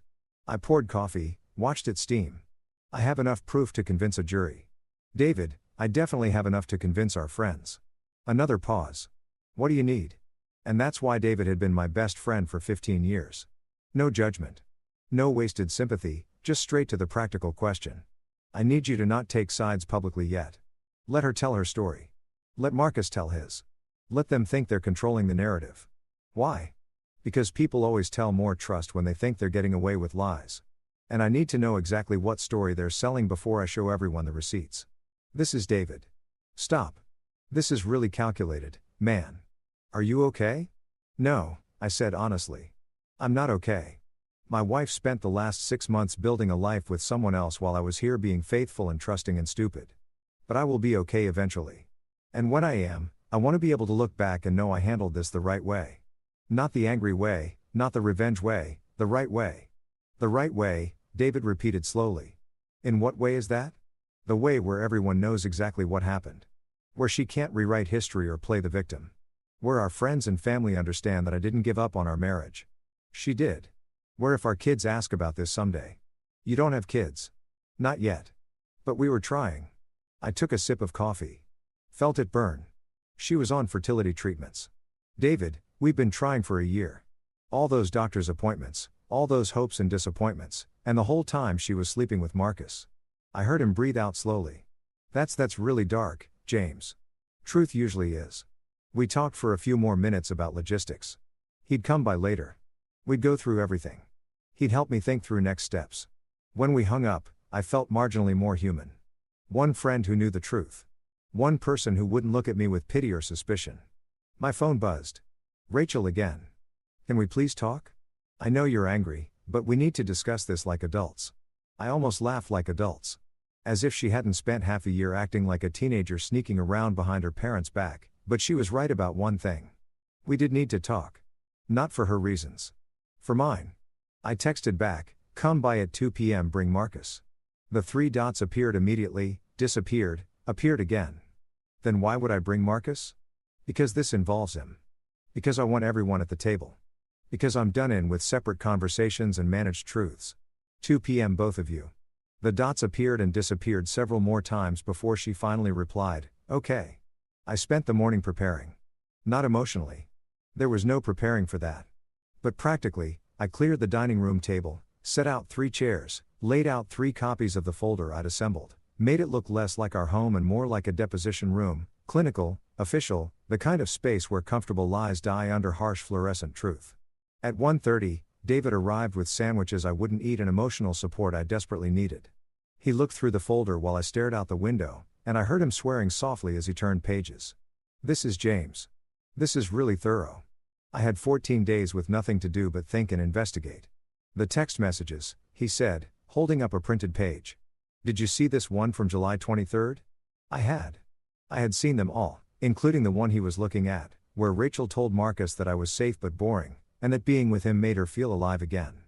That one had been particularly hard to read at 3 o'clock in the morning while she was swimming in the Caribbean with the man who made her feel alive. I saw it, I said simply.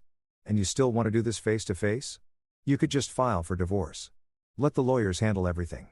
I could, but I need to see his face when he realizes I know everything. I need to watch them try to explain this while sitting in the house they betrayed. I stop trying to find the right words. I need to witness this, David, not as revenge, as closure, as confirmation that I'm not crazy for feeling betrayed, that what happened actually happened the way I think it did. He nodded slowly. I get it. I'll stay if you want backup. No, this needs to be just the 3 of us, but, thank you. At exactly 2 o'clock, Rachel's car pulled up. She sat in the driver's seat for a long moment before getting out. No, Marcus. She walked to the door alone, knocked softly even though she still had her keys, waited for me to let her in like a guest in her own home. She looked terrible. Red eyes, no makeup, hair pulled back in a messy ponytail. Part of me, the part that had loved her for 12 years, wanted to comfort her. The rest of me remembered why she looked this way. He's not coming, she said before I could ask. Marcus, he said this is between us, that he doesn't want to get in the middle of our marriage. I almost smiled at that. That's convenient.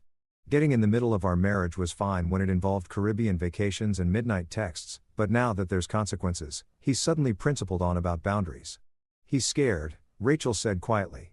You have to understand, James. He never meant for this to. I don't have to understand anything about what Marcus meant or didn't mean. But fine, he's not here. We'll do this with just us. I gestured to the dining room. Sit. She saw the folders laid out on the table and went pale. What is all this? Sit down. She sat. I took the chair across from her, the table between us like a demilitarized zone. For a moment, we just looked at each other. Husband and wife, stranger and stranger. Before we start, I said, I need you to understand something. Everything I'm about to show you, everything I know, I discovered on my own. I didn't hire a private investigator. I didn't hack your accounts. I just paid attention. I checked the phone records we both have access to. I looked at credit card statements for accounts we jointly own. I recovered texts from cloud backups we both use. Everything was right there. Rachel, you just assumed I'd never look. She was crying again, silent tears tracking down her face. I'm so sorry. Stop apologizing and start explaining. Start with July, the company summer party. You told me you got a ride home with Sarah from accounting. I lied. I know you lied. I want to hear you say what actually happened. I want to hear you tell the truth for once. She took a shaky breath. Marcus drove me home. We'd been flirting for weeks, maybe months. Nothing physical, just there was this tension between us. And that night, we'd both been drinking and he drove me home and I invited him in. I told myself it was just coffee, just a nightcap. But I knew somewhere deep down I knew what I was inviting. Go on. We kissed in the kitchen. Right there where you make me breakfast. And then we went upstairs to our bedroom to our bed. She was sobbing now, the words coming in gasps. Afterwards, I told myself it was a mistake, that it would never happen again. But then he texted me the next day and we met for lunch. And it kept happening once a week, sometimes more. Hotels mostly. Sometimes his apartment when his roommate was traveling using money from our joint account. Yes. Money we were saving for a house. Yes. Money we were saving for the family we were trying to start. She flinched like I'd struck her. Yes. I opened the first folder, slid it across the table to her. This is every text message between you and Marcus for the past 6 months. I've highlighted the ones where you discuss me, the ones where you complained about our marriage, the ones where you planned your future together. She looked at the folder like it might bite her. I can't read these. Yes, you can. Because I had to read them. I had to sit in this house alone while you were in the Bahamas and read every single message where you told another man things you should have told me, where you shared intimacies with him that belonged to our marriage.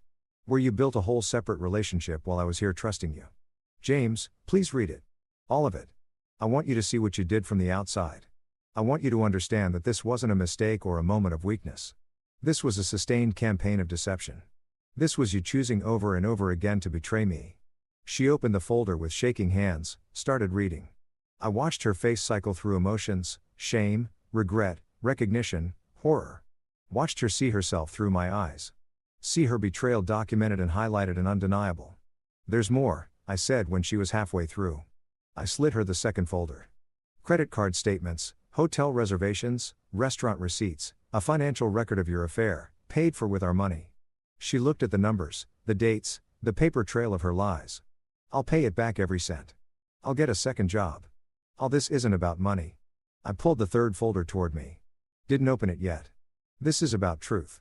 About making sure that when this is over, when we're divorced and divided and dealing with the wreckage, the record is clear. You didn't leave because I was a bad husband.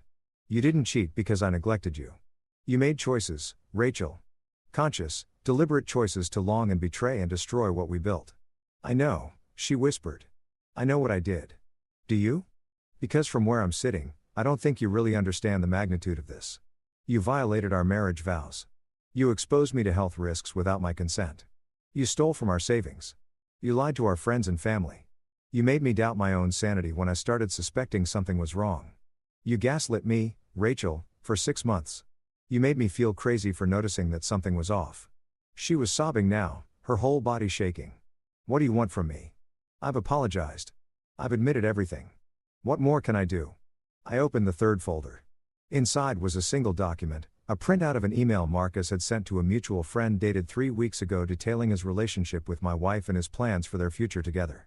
Plans that included her leaving me, moving in with him, starting a life together. Plans she'd apparently agreed to. Did you tell him you'd leave me? I asked quietly. She looked at the email and something in her face crumpled. We talked about it. We fantasized about it. But I was never going to actually accept you were in the Bahamas with him for 2 weeks, Rachel. 2 weeks that you could have used to tell me the truth to end our marriage honestly, to give me the dignity of a choice. Instead, you came home, kissed me, told me you missed me, and acted like everything was normal. I was confused. I didn't know what I wanted. You knew exactly what you wanted. You wanted both. You wanted the security and history and home we'd built together. And you wanted the excitement and passion of something new. You wanted to have your cake, and it, too. The vulgarity made her flinch, but I didn't care. The problem is that's not how life works. That's not how marriage works. You don't get to destroy something and then be surprised when it breaks. She sat there surrounded by evidence of her betrayal, looking smaller and younger than I'd ever seen her. What happens now? I pulled out one more document from my jacket pocket. A petition for divorce that my lawyer had drawn up yesterday. I slid it across the table. You're going to sign this. It's a no-fault divorce, which is more generous than you deserve. But I'm not interested in dragging this through courts. It splits our assets 50-50, which again is more than fair given that you stole from our savings to fund your affair. It includes a statement that you acknowledge the infidelity and waive any claim to alimony or spousal support. She stared at the document. And if I don't sign, then I file for an at-fault divorce. I submit all of this evidence to the court. I subpoena Marcus, your colleagues, everyone who knew or suspected what was happening. I make this as public and painful as possible. I let a judge decide how to divide our assets, and I guarantee you it won't be 50-50. I lean forward. But more than that, Rachel, I tell everyone the truth, not your sanitized version where you were confused and made mistakes. The real truth, documented and proven. I let our friends and family see exactly who you are and what you did. That's blackmail. That's consequences. You want to move forward with Marcus? Fine. Sign the papers and in 6 months you'll be free to do whatever you want, but you don't get to do it on my dime or with my reputation. You don't get to paint yourself as the victim of a bad marriage when you're the one who destroyed a good one. She picked up a pen with a shaking hand. I really did love you. I still do. Then you have a funny way of showing it.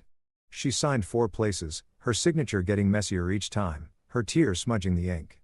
When she was done, she pushed the papers back to me. I'll be out of the house completely by next week, she said. I'll just take my clothes and personal things. You can have everything else. I don't want everything else. I want to split things fairly. This isn't about punishing you, Rachel. It's about ending this honestly. She stood up, looked around the dining room like she was seeing it for the last time. For what it's worth, I really am sorry. You deserved better than this. Better than me.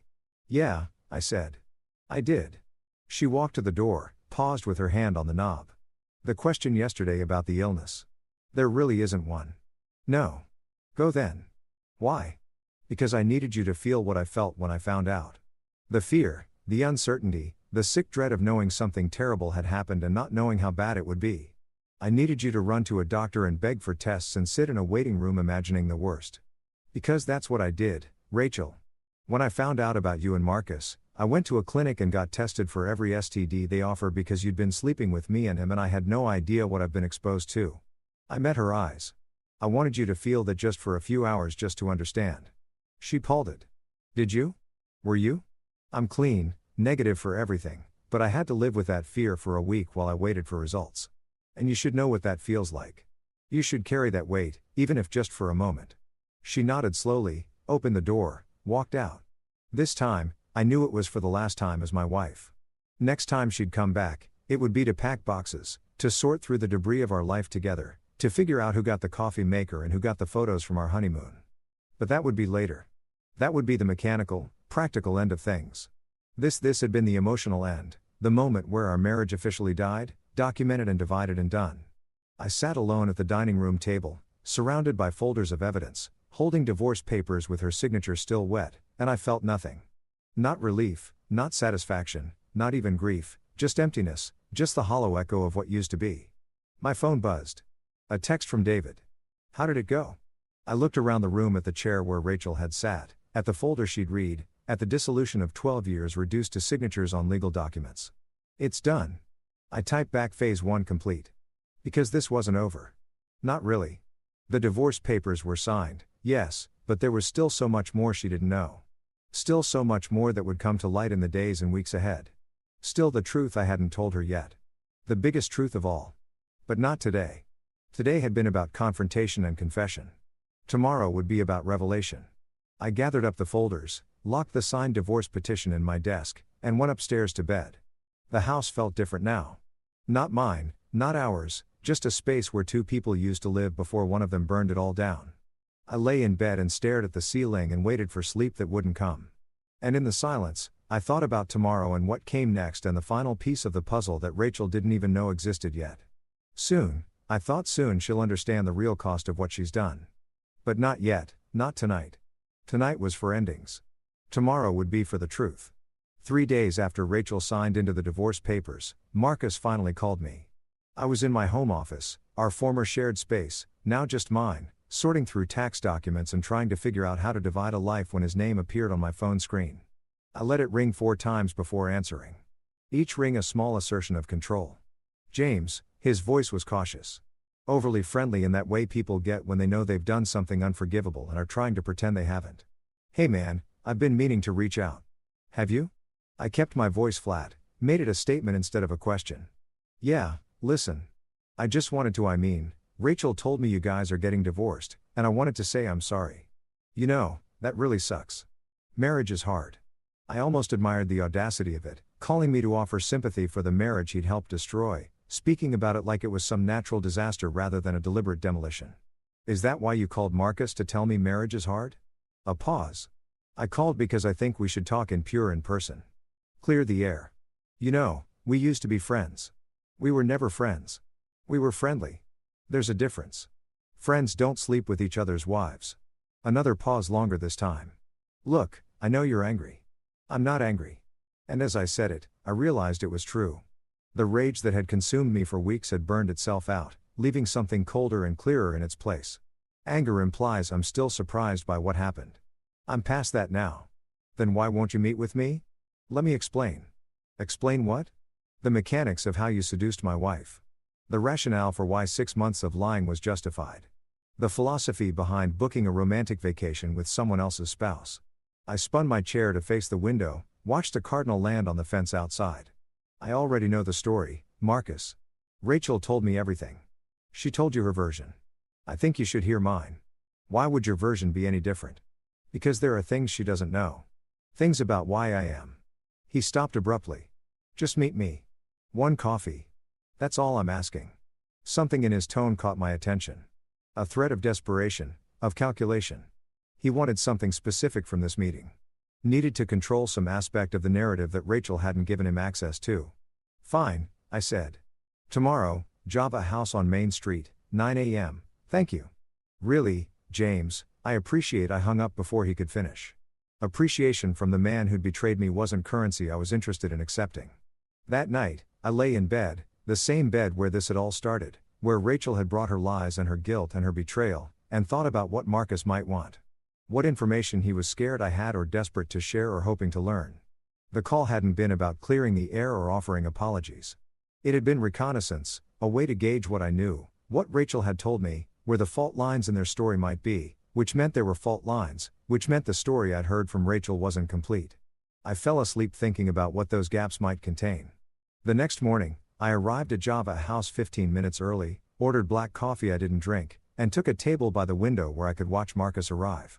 Control of space, control of timing, control of the performance. Small things that added up to power. He walked in at exactly 9, dressed in the expensive casual way of men who work in tech. Designer jeans, tasteful sweater.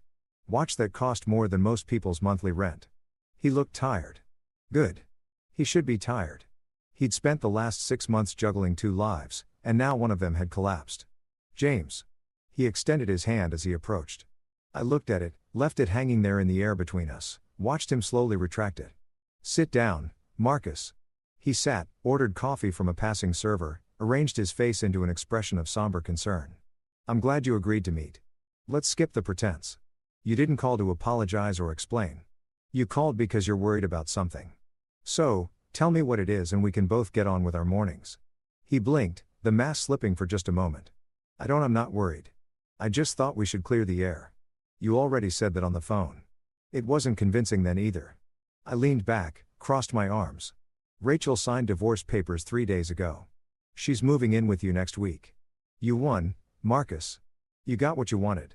So, why do you look like someone who lost? His coffee arrived. He added cream, stirred it, used the ritual to avoid answering. Finally, did Rachel tell you why it started between us? She said you'd been flirting for months, that it escalated at the summer party. That's true, but it's not. He took a breath. James, your marriage was already over when I came into the picture. I felt a flash of heat behind my eyes, the ember of anger reigniting. Our marriage was fine. Was it? Because Rachel told me she'd been unhappy for years. That you were distant, disconnected, that you'd stopped really seeing her. She said she felt invisible in her own life, and you believed her. I leaned forward. Or did you just like having permission to pursue a married woman? I believed her because it's true. He met my eyes with something that looked like genuine conviction. I'm not the villain here, James. I fell in love with someone who was already leaving you emotionally. I just gave her somewhere to go. The audacity of it took my breath away. You're rewriting history to make yourself feel better. Rachel and I had problems. Every long-term marriage does, but we were working on them. Or at least I thought we were, until I found out she was working on you instead. She said you'd frame it that way. That you'd make her the betrayer when you were the one who checked out of the marriage years ago. I stared at him. This man who'd shared my wife's bed and apparently her revisionist history. Is that what she told you? That I'm the reason for her affair? Not the reason, but part of it? James, I'm not trying to hurt you more than you're already hurt. I'm trying to help you understand that this didn't happen in a vacuum.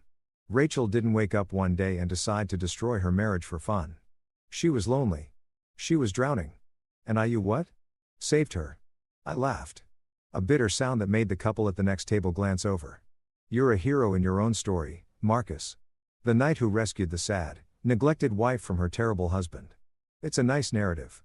Clean, simple, makes you feel good about someone else's spouse. He flinched at the language. I didn't plan for this to happen. No one ever does, but it did happen. And you participated in it. And now you're trying to sell me a story where I'm somehow partially responsible for my wife's infidelity. I pulled out my phone, opened the photo album I'd created specifically for this meeting. Let me show you something. I turned the phone to face him. On the screen was a text message thread between Rachel and me dated from May through November. The entire duration of her affair. Messages where I asked about her day, suggested date nights, sent her funny memes, told her I loved her. Messages where she responded with one-word answers, declined invitations, said she was too tired or too busy or too stressed. This is what disconnected looks like in our marriage. Marcus, me trying and her pulling away, me suggesting therapy and her saying we didn't need it. Me planning a 20th anniversary trip. We got married at 22, so year 12 was big for us, and her saying she couldn't get time off work. I swiped to another screenshot. Except she could get time off work. She just wanted to spend it with you instead. He looked at the messages and something flickered across his face. Doubt maybe, or recognition. Rachel told you what she needed you to hear to make herself the victim. I continued. She painted our marriage as dead so you wouldn't feel guilty about dancing on its grave. But look at those texts, Marcus. Look at me trying and her lying. And tell me again how I'm the one who checked out. People can be lonely even in relationships where the other person is trying, he said. But his voice had lost its certainty. Sometimes trying isn't enough. You're right. Sometimes it's not. But you know what would have been enough? Her telling me the truth. Her saying she was unhappy. That we needed to change something. That she was considering leaving. That would have been enough. Instead, she lied and you helped her, and now you're here trying to make me complicit in my own betrayal. He sat down his coffee cup with a clink that sounded too loud. Why did you really agree to meet me? Because I wanted to see if you'd tell me the truth about something. And I leaned forward. Rachel said this started in July at the summer party, but that's not true, is it? His face went very still. What do you mean? I mean, I've seen the phone records, Marcus. Texts between you and her going back to February. Hundreds of them, increasingly intimate, increasingly inappropriate. The July party wasn't the beginning. It was just when the emotional affair became physical. He looked away, jaw clenching. That's semantics. No, it's honesty or the lack of it. You and Rachel have been lying so long, you've started believing your own story. The poor lonely wife, the noble other man, the distant husband. But the evidence doesn't support that narrative. The evidence showed two people who actively pursued an affair, who made hundreds of conscious choices to betray a marriage, who lied not just to me, but to everyone around them. What do you want from me? He sounded tired, suddenly, defeated. An apology, permission for me to admit I'm a terrible person. I want you to stop pretending you're not. I slid a folder across the table, one I'd prepared specifically for him. This is a copy of everything I showed Rachel. Phone records, credit card statements, text messages, photos, your entire affair documented. I gave Rachel the courtesy of seeing it first. Now you get the same. He opened the folder slowly, started reading. I watched the blood drain from his face as he turned pages as he saw his relationship with my wife laid out in stark black and white. Evidence he'd probably convinced himself didn't exist. Why are you showing me this? He asked without looking up. Because I want you to understand something. This doesn't end with divorce papers and moving trucks. This ends when I decide it ends. And right now I haven't decided yet. He looked up sharply. What does that mean? It means I have choices, Marcus. I can file an at-fault divorce and make all of this public record. I can share these documents with your employer. I'm sure they'd be interested to know their employees are using company time and resources for extramarital affairs. I can tell your parents, your friends, anyone who will listen about what kind of man you really are. That's your threatening me. I'm explaining consequences. You made choices. Those choices have implications beyond just getting to sleep with my wife. And I'm the one who gets to decide what those implications are. He closed the folder, pushed it away like it might contaminate him. Rachel said you were being vindictive. I didn't believe her, but maybe she was right. Vindictive would be ruining your life because you ruined mine. What I'm doing is giving you the same choice I gave Rachel. Cooperate with an honest dissolution of this mess or watch me make it as painful as possible. I pulled the folder back toward me. So, here's what's going to happen. You're going to give me a full written statement about your relationship with Rachel, dates, locations, the truth about when it started and how it developed. Every relevant detail. Why would I do that? Because if you don't, I'll subpoena you for the divorce proceedings. I'll put you on a witness stand and make you answer these questions in front of a judge and court reporter. Your name will be in public records forever as the man who broke up a 12-year marriage, or you can write it down privately. Give me the closure of knowing the complete truth, and we can all move forward quietly. He stared at me like he was seeing me for the first time. You've really thought this through. I've had a lot of time to think. 14 days alone while you and Rachel were in paradise. Weeks before that when I started suspecting something was wrong. Hours and hours to sit with betrayal and decide how to respond to it. I stood up, left money on the table for my untouched coffee. You have until Friday to email me that statement. After that, I file the at-fault divorce and let the courts handle everything. And if I send you the statement, then what? Then we're done.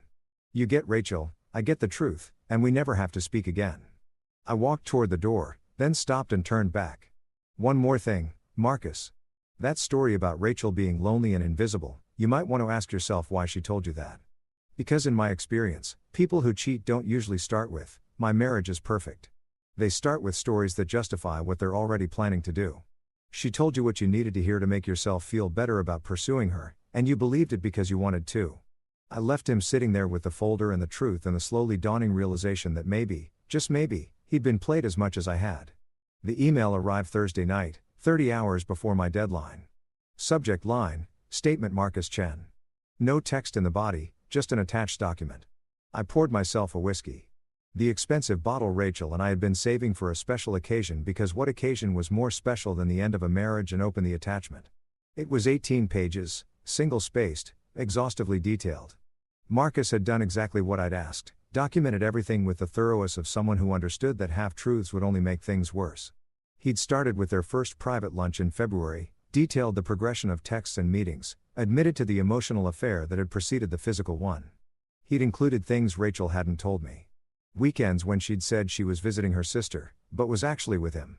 Late nights at the office that were really hotel rooms downtown. Lies upon lies upon lies. But it was the ending that stopped me cold. I want to be clear about something Marcus had written. Rachel told me your marriage was over. She said you'd grown apart, that divorce was inevitable, that she was just waiting for the right time to tell you. She said you hadn't been intimate in over a year, that you'd stopped trying, that you'd essentially become roommates. I believed her because I wanted to believe her, because it made what we were doing feel less like destruction and more like inevitability.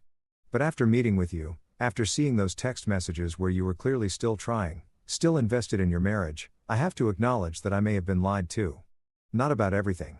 I do believe Rachel was unhappy, but about the degree of that unhappiness and about whether your marriage was truly beyond repair. I'm not writing this to excuse my behavior. What I did was wrong, regardless of Rachel's honesty or lack thereof.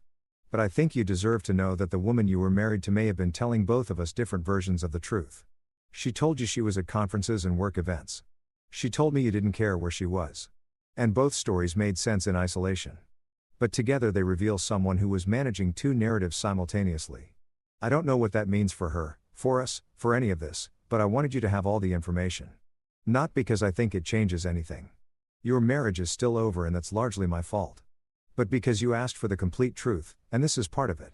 I'm sorry, James, for all of it, but especially for not asking harder questions about what I was really participating in. I wanted to believe I was saving someone. I'm starting to think I was just convenient. I read it 3 times, each pass, revealing new layers of complexity I wasn't ready to process. Rachel had lied to both of us. Had crafted separate realities for her husband and her lover. Had managed contradictions that should have been impossible. Had played us against each other without either of us knowing there was a game. The manipulation was breathtaking in its scope. The calculated nature of it. The way she'd made me doubt myself while making Marcus feel like a hero. The way she'd kept us both believing our own versions of reality while she lived in a third space altogether. My phone buzzed. A text from Rachel. Can we talk? I need to get some things from the house this weekend. I looked at her message, thought about Marcus's statement, thought about the lies layered on lies, layered on more lies. And I realized this wasn't over. Not even close. Because there was one more truth I hadn't shared yet. One more piece of evidence that would change everything. The biggest revelation of all, the thing I'd been saving for exactly the right moment. And that moment, I decided, was now. I texted back, come by Saturday at 10 a.m. bring boxes for your things. And Rachel, bring your birth control pills. The 3 dots appeared immediately, then stopped, then appeared again. Finally, why? You'll see. I typed Saturday at 10 o'clock. Don't be late. I sent it, turned off my phone, and sat in the darkness of my office with Marcus's confession and my whiskey and the knowledge that in 2 days everything would change again. Because Rachel didn't know that I knew. Didn't know that while she'd been lying to me about her affair, she'd been lying about something else, too. Something bigger.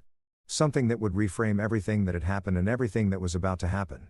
Saturday at 10 a.m., the final truth would come out. And then finally, this would really be over. I raised my glass to the empty room, to the ghost of my marriage, to the man I'd been before all of this started. Phase 2, I said to no one. Complete. Then I drank and waited for Saturday and the reckoning that was coming. Saturday morning arrived wrapped in fog, the kind of gray November weather that makes everything look muted and undefined.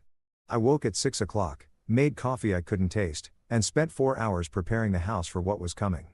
Not cleaning, though I did that too, but arranging, setting the stage, creating the precise environment for truth to land with maximum impact. The dining room table, scene of so many previous confrontations, held a single manila envelope. Nothing else.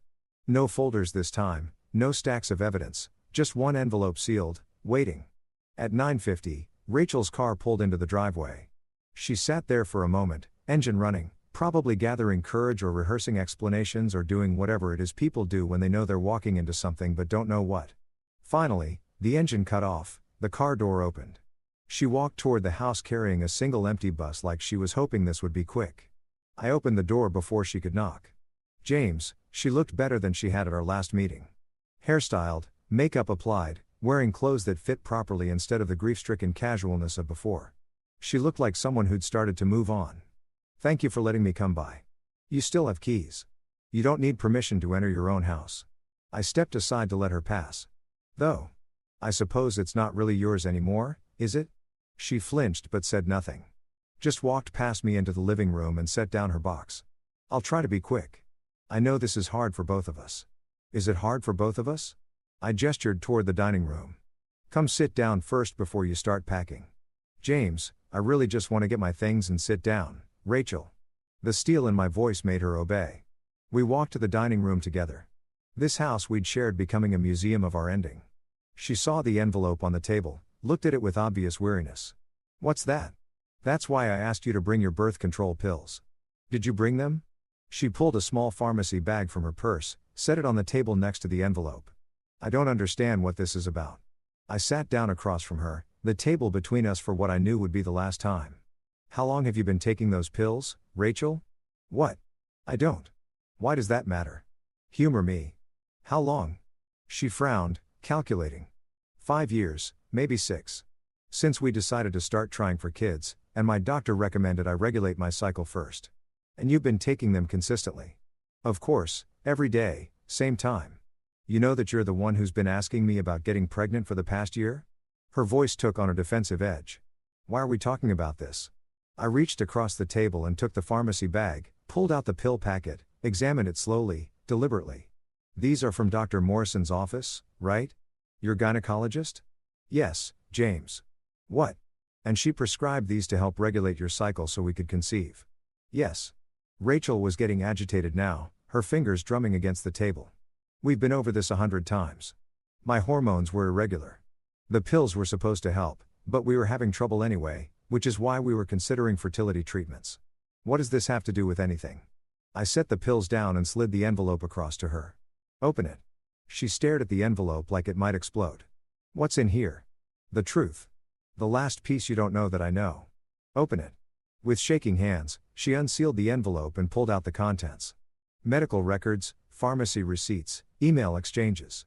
She stared at the first page and I watched understanding dawn slowly across her face. Watched the color drain from her cheeks as she realized what she was looking at. Where did you get these? Her voice was barely a whisper. I requested copies of your medical records. I'm still listed as your spouse and your emergency contact, which means I have legal access to your healthcare information. HIPAA is complicated that way. You can't hide medical information from a spouse who knows where to look. I leaned back in my chair. Those pills you've been taking, they're not to regulate your cycle, Rachel. They're standard oral contraceptives. Birth control? The kind that prevents pregnancy. The kind that makes it impossible to conceive. She was shaking her head, papers trembling in her hands. No, that's Dr. Morrison said these would help us get pregnant. She said Dr. Morrison prescribed them 5 years ago as birth control. You told me she prescribed them to regulate your cycle. That was the first lie. I pointed to the next page in the stack. This is an email exchange between you and Dr. Morrison from 3 months ago. You asked her to continue the prescription. She reminded you that if you were still trying to conceive, you should stop taking them. You told her you'd think about it, but you didn't stop, did you?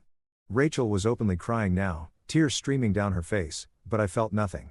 No sympathy, no regret, just the cold satisfaction of watching the last lie crumble. This is an invoice from a pharmacy dated 2 weeks ago while you were in the Bahamas with Marcus. You had your prescription refilled and shipped to his apartment, not ours, his. Because you didn't want me to see it. To ask questions about why you were still taking pills that were supposed to help us get pregnant but were actually preventing it. James, please. For a year, Rachel, for an entire year, I thought we were trying to have a baby. I went to fertility appointments. I changed my diet, stopped drinking, took vitamins, did everything the doctor suggested to improve our chances. I held you while you cried about negative pregnancy tests. I reassured you that it would happen, that we just needed to be patient. And the entire time you were taking pills specifically designed to make sure it never happened. She was sobbing now, her whole body shaking. I was going to stop. I was planning to stop. You just what? Needed to make sure you didn't accidentally get pregnant by your husband while you were sleeping with someone else. The words came out like acid. Or were you hoping to get pregnant by Marcus and pass it off as mine? Is that what the Bahamas trip was about? A 2-week window to conceive with him while I was here taking fertility supplements like an idiot? No. God, no, James. It wasn't like that. Then what was it like? Explain to me why you would let me believe we were struggling with infertility when you were actively preventing conception. Explain why you would put me through the emotional torture of thinking I might be the problem. That maybe we'd never have the family we both said we wanted. Explain why you would lie about something so fundamental, so intimate. So I had to stop, had to breathe, had to resist the urge to scream. Explain it to me, Rachel.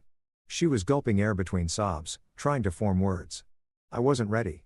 I thought I was when we first started talking about it. But then when it became real, when it became something that was actually going to happen, I panicked. I realized I didn't want a baby. Not yet. Maybe not ever.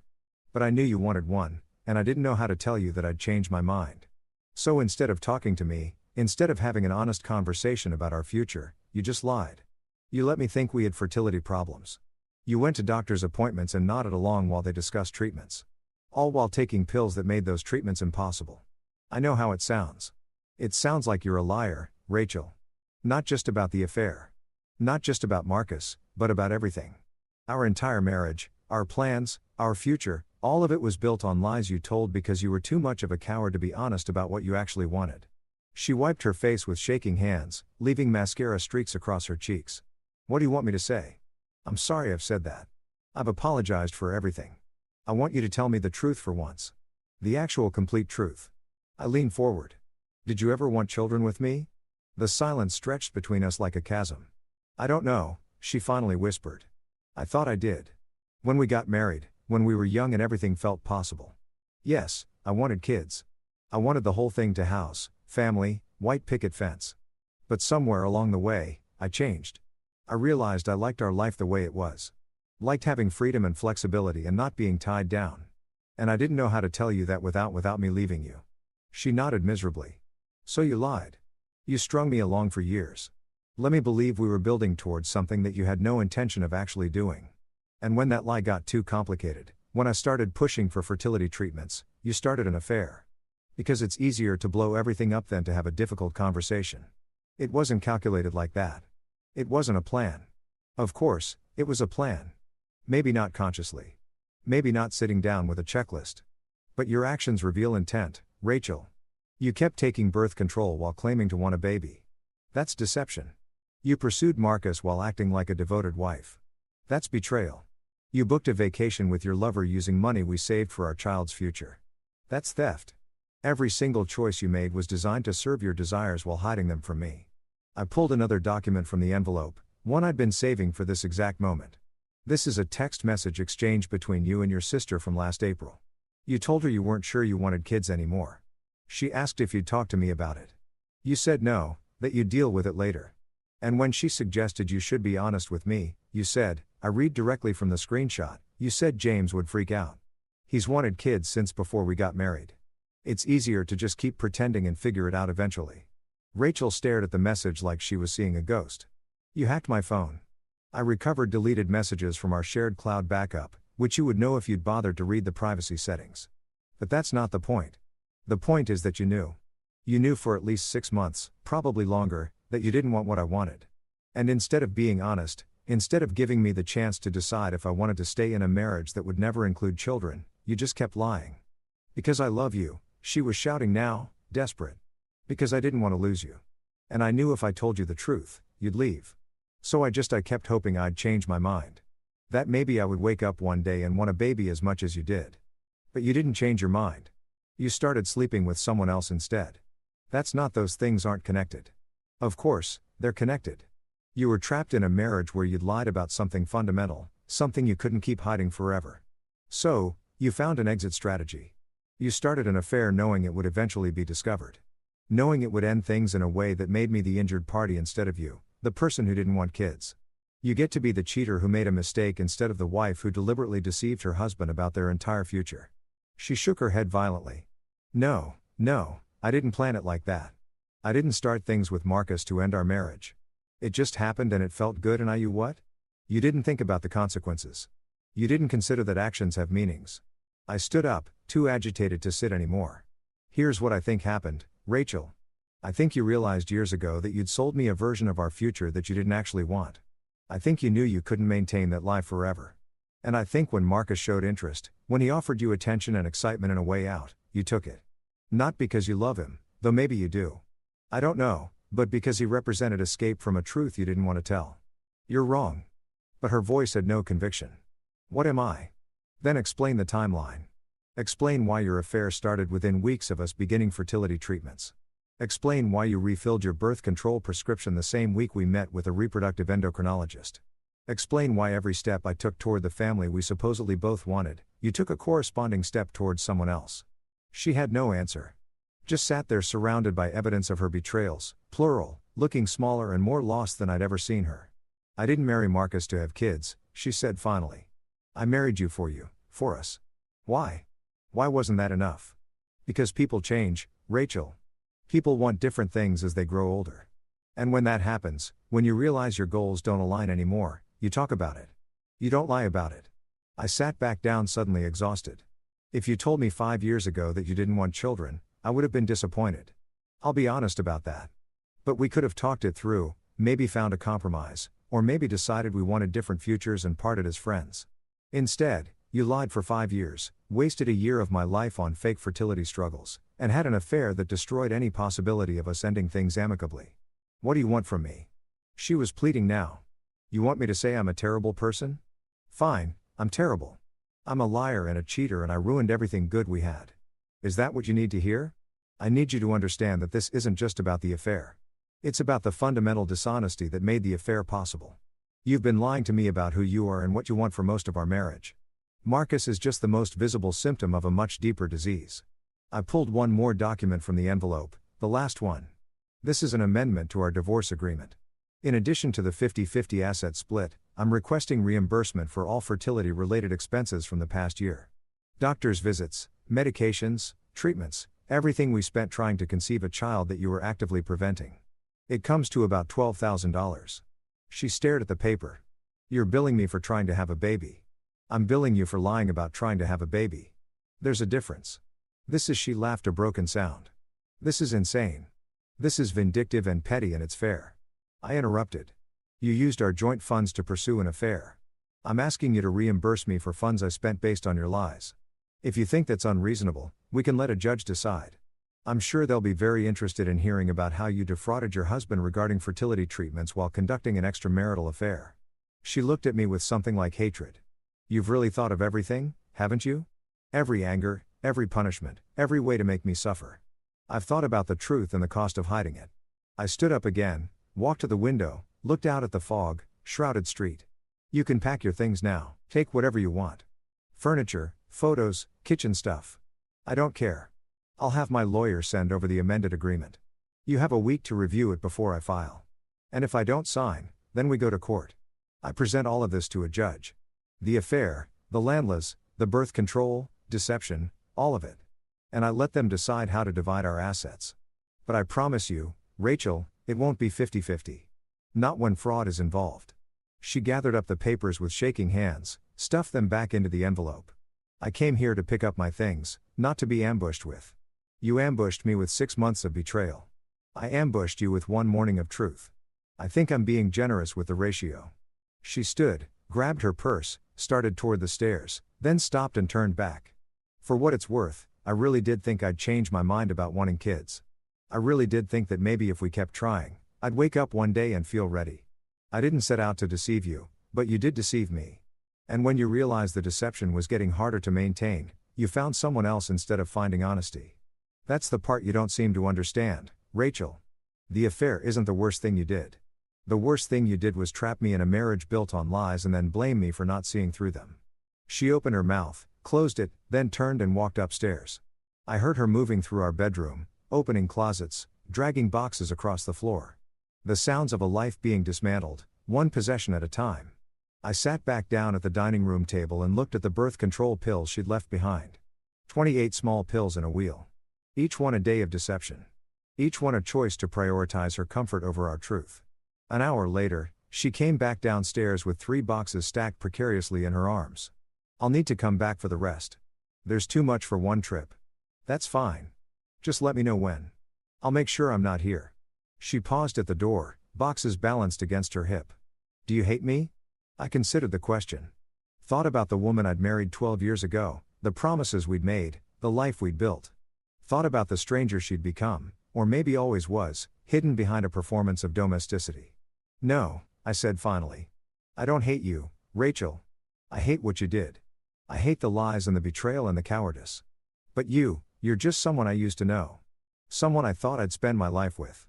Someone who turned out to be completely different than I believed." Tears tracked down her face again. "I never meant to hurt you. That's the tragedy of it. I actually believe that. I think you made 1,000 small choices without considering their cumulative impact. You lied without planning to lie. You cheated without meaning to cheat. You destroyed our marriage while thinking you were just managing it." I walked to the door, opened it for her, but intent doesn't erase impact. And the impact is that we're done. Completely, irrevocably done. She walked out into the fog, loaded her boxes into her car, drove away. I watched her tail lights disappear into the gray November morning, and I felt nothing. Not satisfaction, not grief, not even relief, just emptiness. Just the hollow echo of an ending that had been coming for longer than I'd realized. I went back inside, locked the door, and looked around at our house. Half-empty closets, Gaps in the bookshelves, spaces where furniture used to be. A museum of subtraction. Everything defined by what was missing rather than what remained. My phone buzzed. A text from David. How'd it go? I looked at the birth control pill still sitting on the dining room table, at the empty envelope, at the evidence of the last great lie. It went, I typed back, phase 3 complete. Because there was still one more phase, one more revelation, one more truth that needed to come to light before this could really truly be over. But not today. Today was for saluting in the silence of an empty house, for processing the magnitude of deception, for beginning the long, slow work of figuring out who I was when I wasn't someone's husband anymore. Tomorrow, I would start the final phase. Tomorrow, I would take all this evidence, all this truth, all these carefully documented lies, and I would make sure the record was clear. Not for revenge, though I wouldn't pretend that wasn't part of it, but for clarity, for the future, for anyone who asked what happened to James and Rachel's marriage, so they'd know the real story instead of the sanitized version she'd inevitably tell. But for now, I just sat in the dining room of my half-empty house in the fog-wrapped silence of a Saturday morning, and I let myself feel the full weight of what I'd lost and what I'd learned. The woman I'd loved had never really existed. The marriage I'd believed in had been built on lies. The future I'd planned would never happen. But at least now I knew. At least now the truth was out. Sharp and clean and undeniable. And that I told myself had to be worth something. It had to be. The fog lifted by afternoon, leaving everything sharp-edged and too bright. I spent the rest of Saturday doing the mindless work of reorganization, moving furniture to fill the gaps Rachel had left, rearranging books on shelves, trying to make the house look less like a crime scene and more like a home that belonged to one person instead of two. Around 3, my phone started buzzing. Text messages rapid fire from numbers both familiar and forgotten. From Sarah, Rachel's coworker. Hey, James. I just heard. I'm so sorry. If you need anything from Mike, my college roommate hadn't talked to in months. Dude, what the hell? Rachel said you guys are splitting up from Rachel's mother. James, honey, Rachel told us what's been happening. We need to talk. I stared at the messages, watched them multiply 5, 7, 10, and realize what was happening. Rachel was telling people, spinning her narrative, getting ahead of the truth, shaping the story before I could.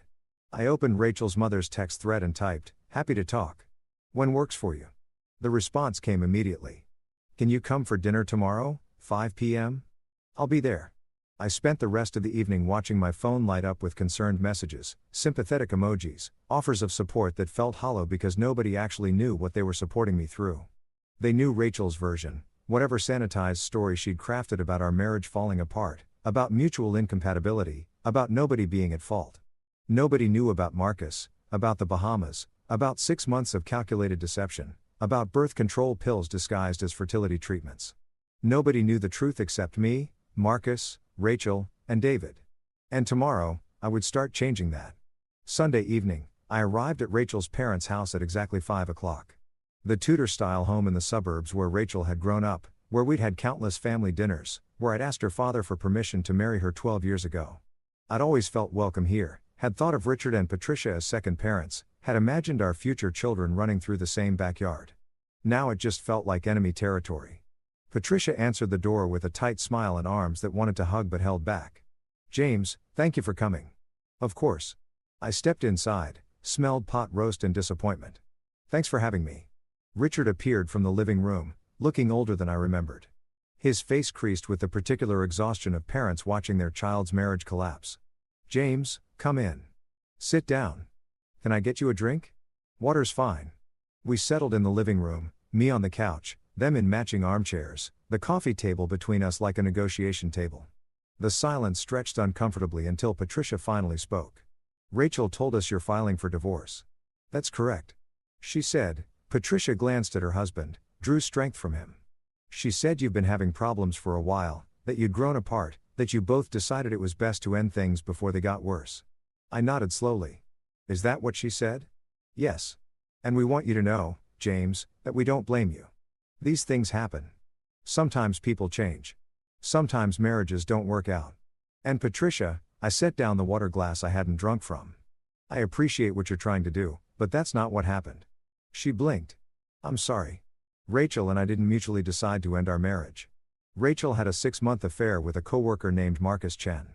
When I discovered it and confronted her with evidence, she signed divorce papers. That's what happened. The silence that followed was absolute.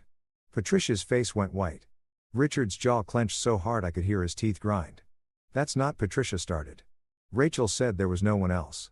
She said you were both just unhappy. I pulled out my phone, opened the photo album I'd prepared for exactly this conversation. I'm going to show you something. And I need you to understand that I'm not doing this to hurt you. I'm doing it because you deserve to know the truth. I handed Patricia the phone. On the screen was the photo Marcus had accidentally sent. Rachel and him at the beachside restaurant, her hand on his arm, both of them looking like a couple. Patricia stared at it, her hand trembling. This was taken 2 weeks ago in the Bahamas while Rachel told us she was at a work conference in Orlando. I swiped to the next photo. This is them at the resort pool. And this is a hotel room key card charged to Marcus's credit card for a 2-day stay. Patricia passed the phone to Richard with shaking hands. He looked at each photo with the methodical care of someone cataloging evidence, his face getting redder with each swipe. How long have you known? He asked finally. I found out the day she got back from the trip. I'd suspected for a few weeks before that, but the accidental photo confirmed everything. And you what? You confronted her. She admitted it. Eventually, after I asked her one question that made her panic and run to a doctor's office after I laid out 6 months of evidence, yes, she admitted everything. Patricia was crying now. Quiet tears that spoke to deeper grief than just a failed marriage. I don't understand. Rachel's not. She wouldn't. We raised her better than this. I thought I knew her, too, I said gently. Turns out both wrong about who she really is. Richard sat down the phone like it burned him. Does Marcus work at her company? Yes, they've been colleagues for years. Friends first, then something more. Jesus. I'll call her boss.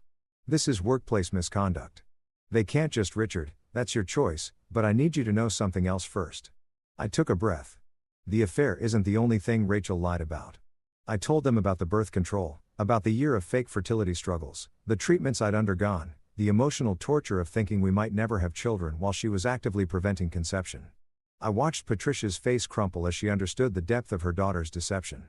She told us you were both trying so hard, Patricia whispered. She cried on my shoulder about negative pregnancy tests. I thought she wanted a baby as much as you did. So did I. Turns out we were both part of the same performance. Richard stood up abruptly, walked to the window, stood there with his back to us. His shoulders were shaking. I need to call her. She needs to explain this. She won't be able to explain it in a way that makes sense. I've tried. I stood too, ready to leave now that the truth was out. I know this is painful. I know you love your daughter and want to believe the best of her. But you asked me here to talk, and talking means telling you the truth, even when it's ugly. Patricia stood, hugged me with desperate strength. I'm so sorry, James. I'm so sorry. If we'd known, if she'd told us, you would have told her to be honest with me. I know, but she didn't tell you because she knew what you'd say. I gently extracted myself from the hug. I should go. This is a family matter now, and I'm not family anymore. You'll always be family to us, Patricia said fiercely. What Rachel did, that doesn't change how we feel about you. But it did change things and we all knew it. The divorce would divide more than just assets. It would divide relationships, holidays, mutual friends. I would lose not just a wife, but a whole extended network of people I'd considered family. Richard walked me to the door, his face still red, his hands clenched into fists. I'll talk to her. Make her understand what she's done, what she's thrown away. Don't do it for me. Do it because she needs to hear it from people who love her unconditionally. She needs to understand that love doesn't mean enabling lies. He gripped my shoulder. You're a better man than I would be in your situation. I'm just trying to survive it with my integrity intact. I drove home through darkening streets, past houses lit with Sunday evening warmth, past families having normal dinners and normal conversations about normal problems. My phone started buzzing before I was halfway home. Rachel calling over and over, probably being confronted by her parents, probably panicking that her narrative was falling apart. I didn't answer, let her panic, let her explain herself to the people who raised her, who taught her right from wrong, who were now learning that she'd chosen wrong over and over again. When I got home, there were 7 missed calls from Rachel in one text. How could you tell them? They're my parents. I texted back. They asked for the truth. I gave it to them. That's what honesty looks like. Then I turned off my phone and sat in my living room in my half-empty house and I waited because this was just the beginning. Tomorrow I would talk to our mutual friends. Tuesday, I would contact our extended families. By the end of the week, everyone who mattered would know the real story. Not Rachel's sanitized version, but the documented evidence truth. Not for revenge, for the record. So that when this was all over, when the divorce was final and the property divided and the last boxes moved, nobody would be able to say they didn't know what really happened. The truth was out now, spreading like light through fleas, burning off the comfortable lies people had been telling themselves about our marriage. And I was done protecting Rachel from the consequences of her choices. Done enabling her deceptions by staying silent. Done being the good guy who takes the high road while she rewrites history from the low one. My phone buzzed. A text from David. Rachel's mother called me. Said you told them everything. You okay? I'm fine. I typed back. Just tired of lying by omission. What's next? I looked around my living room at the space Rachel used to occupy at the life we used to share. Next, I wrote. I tell everyone else. And then finally, I could start moving forward. Monday morning, I woke to 17 missed calls and 43 text messages. Word was spreading faster than I'd anticipated. The truth moving through our social network like a virus, infecting every shared friendship and mutual acquaintance. From Rachel, please stop telling people. You're ruining my life. From Marcus, we need to talk. This is getting out of hand. From my mother. Your father and I are on our way over. Don't make any decisions until we get there. From Sarah, Rachel's coworker. Is it true about Marcus? Everyone at the office is talking about it. I made coffee and started responding methodically, honestly, letting the truth continue its spread. To Rachel, I'm not ruining your life. I'm telling the truth about what you did. There's a difference. To Marcus, there's nothing to talk about. You wanted my wife, you got her. Congratulations to my mother. I'm fine. Come whenever. Doors unlocked to Sarah. It's true. 6 months. Ask HR to check the security footage from the parking garage if you want dates. The last one was calculated. Sarah was the office gossip, the woman who knew everyone's business and shared it with editorial flair. If I wanted the truth to spread through Rachel's workplace, Sarah was the vector. My parents arrived at 8, my mother sweeping in with a casserole and concern. My father with the quiet anger of a man whose son had been wronged. We sat at the kitchen table, my mother holding my hand, my father reading through the evidence folder with increasing fury. And I told them everything. That son of a bitch, my father said when I got to the part about Marcus. Give me his address. I'll dad. No, this isn't that kind of situation. The hell it isn't. He slept with your wife. That's exactly the kind of situation that requires legal resolution, not violence. I squeezed my mother's hand. I appreciate the sentiment, but I'm handling this the right way. My mother was crying. Quiet tears that matched Patricia's from the night before. How are you so calm about this? If your father did something like this to me, I'd not calm. I'm focused. There's a difference. I pulled my hand back, wrapped it around my coffee mug instead. If I let myself feel everything right now, all the anger and hurt and betrayal, I'll fall apart. So, I'm compartmentalizing, dealing with the practical aspects first, emotions later. That's not healthy, honey. Neither is staying in a marriage built on lies. I'm doing the best I can. They stayed for 2 hours. My mother reorganizing my kitchen cabinets because she needed something to do with her hands. My father making a list of lawyers I should consult and assets I should protect. Normal parent things comforting in their mundanity. When they left, my father pulled me aside. You know we're proud of you, right? For handling this with dignity. A lot of men would have done something stupid by now. I still might, I said honestly. Ask me again in a month. He gripped my shoulder, that universal gesture of male affection, then left. I watched them drive away and felt the first real crack in my composure. Seeing their pain, their anger on my behalf, their helpless desire to fix something that was irreparably broken, it made it all more real somehow. I went back inside and checked my phone. More messages, more people finding out, expressing shock, offering support, asking questions from Tom, our couple friend from book club. Dude, I had no idea. Rachel seemed so normal last Tuesday. From Amanda, Tom's wife. I'm so sorry, James. Do you want to come to dinner this week? From Rachel's cousin, Jennifer. My mom told me what happened. I can't believe Rachel would do this. I'm so sorry. One by one, I watched our social network realign. People choosing sides, making judgments, deciding who to believe. And because I had evidence, documented, undeniable evidence, most of them were choosing me. It should have felt validating. Instead, it just felt exhausting. Around noon, my phone rang. Unknown number. I almost didn't answer, but something made me pick up. James Rothstein, a woman's voice professional. Unfamiliar speaking. This is Jennifer Ward from Cascade Tech. I'm the HR director. I understand you have some information relevant to an internal investigation we're conducting. My heart rate picked up. What kind of investigation? I can't discuss details over the phone, but I'd like to meet with you this week if you're available. Bring any documentation you feel comfortable sharing. This is about Rachel and Marcus. A pause. I can neither confirm nor deny that, but yes, your information would be helpful. We scheduled a meeting for Wednesday. After hanging up, I sat with the implications. Sarah had worked fast. Or maybe someone else had reported it. Either way, Rachel and Marcus' affair was now an official workplace matter. I should have felt satisfaction. Instead, I felt tired. My phone buzzed again. This time, Rachel, HR called me in for a meeting. What did you do? I stared at the message for a long moment before responding. I didn't do anything. I answered someone's question honestly. What happens next is a consequence of your choices, not my honesty. You're trying to get me fired. I'm trying to get divorced. If your affair violates company policy, that's between you and Cascade Tech. You're vindictive and cruel, and I can't believe I ever loved you. I read that last message 3 times, felt each word like a small knife. Then I typed, I loved you, too. Past tense. And the cruelty isn't in telling the truth. It's in making the truth necessary. I blocked her number after that.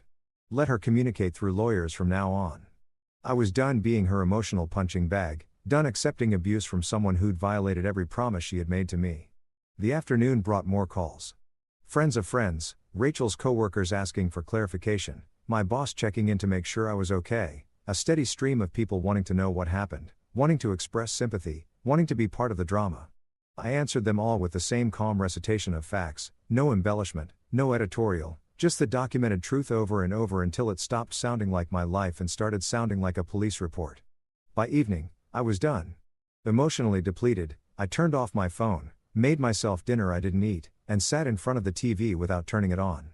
David showed up at 7 o'clock with beer and pizza and the gift of not asking how I was doing. Your mom called me, he said, settling onto my couch like he'd done 1,000 times before. Said you might need company. I'm fine. You're not fine, but you will be eventually. He handed me a beer. Eat something. You look like I took a bite of pizza, tasted cardboard. Rachel's HR called. They want to meet with me. You going? Wednesday. You know they could fire both of them, right? Workplace relationships are complicated legally, but if they were using company time or resources, I know. And you're okay with that? Rachel losing her job. I thought about it. Really thought about it. I don't want her to suffer. I don't want her life to be ruined. But I also can't protect her from the consequences of her choices anymore. If telling the truth means she faces professional repercussions, that's just what happens. David nodded slowly. You're handling this better than I would. No, I'm not. I'm just handling it differently. We sat in comfortable silence, eating pizza and drinking beer, the TV still dark, the house still half empty. It felt normal. It felt okay. It felt like maybe I would survive this after all. People are taking sides, David said eventually. Amanda and Tom invited you to dinner but didn't mention Rachel. Sarah stopped following Rachel on Instagram. Even the book club is splitting. Team James versus Team Rachel. There shouldn't be teams. This isn't a sport. It's human nature. People need to categorize things, decide who to support. And right now with the evidence you've provided, most people are categorizing you as the victim and Rachel as the villain. She's not a villain. She's just I stopped trying to find the right words. She's just someone who made a lot of bad choices and is now facing the consequences. That's very mature of you. Maturity. I'm angry and hurt and betrayed, but I'm also trying not to become someone I don't recognize. Trying not to let this turn me bitter or vindictive or cruel. Is that why you told everyone? To preserve your integrity? I told everyone. Because they deserve the truth. Because I was tired of Rachel controlling the narrative. Because I stopped, felt emotion rising in my throat. Because I needed people to know that I tried. That I was faithful and honest and did everything I was supposed to do. That when our marriage failed, it wasn't because I didn't fight for it. David didn't say anything. Just sat with me in the silence. Let me feel what I needed to feel without trying to fix it. You know what the worst part is? I said finally. I still love her. Not the person she is, the person I thought she was. And I'm grieving someone who never really existed. How up is that? Pretty up, but also pretty normal. David grabbed another slice of pizza. You're mourning the death of your marriage and the death of your understanding of your wife. That's 2 losses at once. Give yourself permission to feel shitty about it. I don't have time to feel shitty. I have to meet with HR Wednesday. Sign divorce papers Thursday. Figure out how to divide a life by Friday. Then feel shitty next week. Schedule it. Put it in your calendar. Tuesday 2 p.m. fall apart completely. Wednesday 2 p.m. put yourself back together. I almost smiled at that. You think it works that way? No. But you're going to try anyway because that's who you are. You're going to compartmentalize and schedule and organize your way through grief because the alternative is chaos and you hate chaos. He was right. He knew me better than I knew myself sometimes. We finished the pizza and the beers and watched a game neither of us cared about. And for a few hours, I felt almost normal, almost okay, almost like a person instead of a collection of wounds held together by spite and stubbornness. When David left at 11 o'clock, he hugged me at the door. Call me if you need anything, and I mean anything. Company, conversation, help burying a body, whatever. I'll be fine. I know you will. But you don't have to be fine alone. After he left, I locked the door and walked through my empty house one more time, checked the locks on windows, turned off lights, did all the small rituals of ending a day. In the bathroom, I caught sight of myself in the mirror. I looked older, tired, like someone who'd aged years and weeks. But I also looked different in a way I couldn't quite name. Harder maybe, or clearer, like grief had burned away some softness I'd been carrying, leaving something more essential behind. I went to bed and actually slept. 6 hours of dreamless unconsciousness that felt like mercy. And when I woke Tuesday morning to more messages, more questions, more people wanting to know the story, I answered them all with the same methodical honesty because this was what I'd chosen. This path of radical truth-telling, of refusing to let Rachel's lies stand unchallenged. And if it made me look vindictive or cruel or unforgiving, so be it.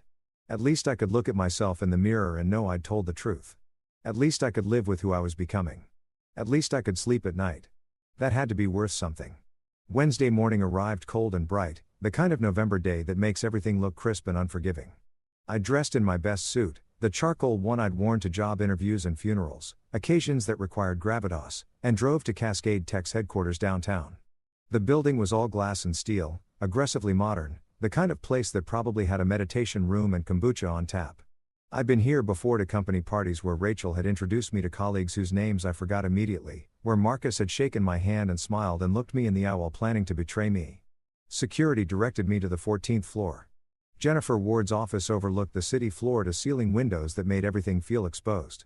She stood when I entered, mid-40s, professional suit, the kind of face that gave nothing away. "Mr. Rothstein, thank you for coming." She gestured to a chair across from her desk. "Can I get you anything? Coffee, water?" "I'm fine, thank you." She sat, folded her hands on the desk between us, and got straight to it. "I'll be direct. We've received reports of an inappropriate relationship between two of our employees. Based on the information we've gathered so far, your name has come up as someone who might have relevant knowledge. Before we proceed, I need to clarify. You are under no legal obligation to speak with me. This is entirely voluntary. I understand. And anything you tell me will be used in our internal investigation and could result in disciplinary action against the employees involved. Are you comfortable with that?" I thought about Rachel, about the job she'd worked so hard for, the career she'd built.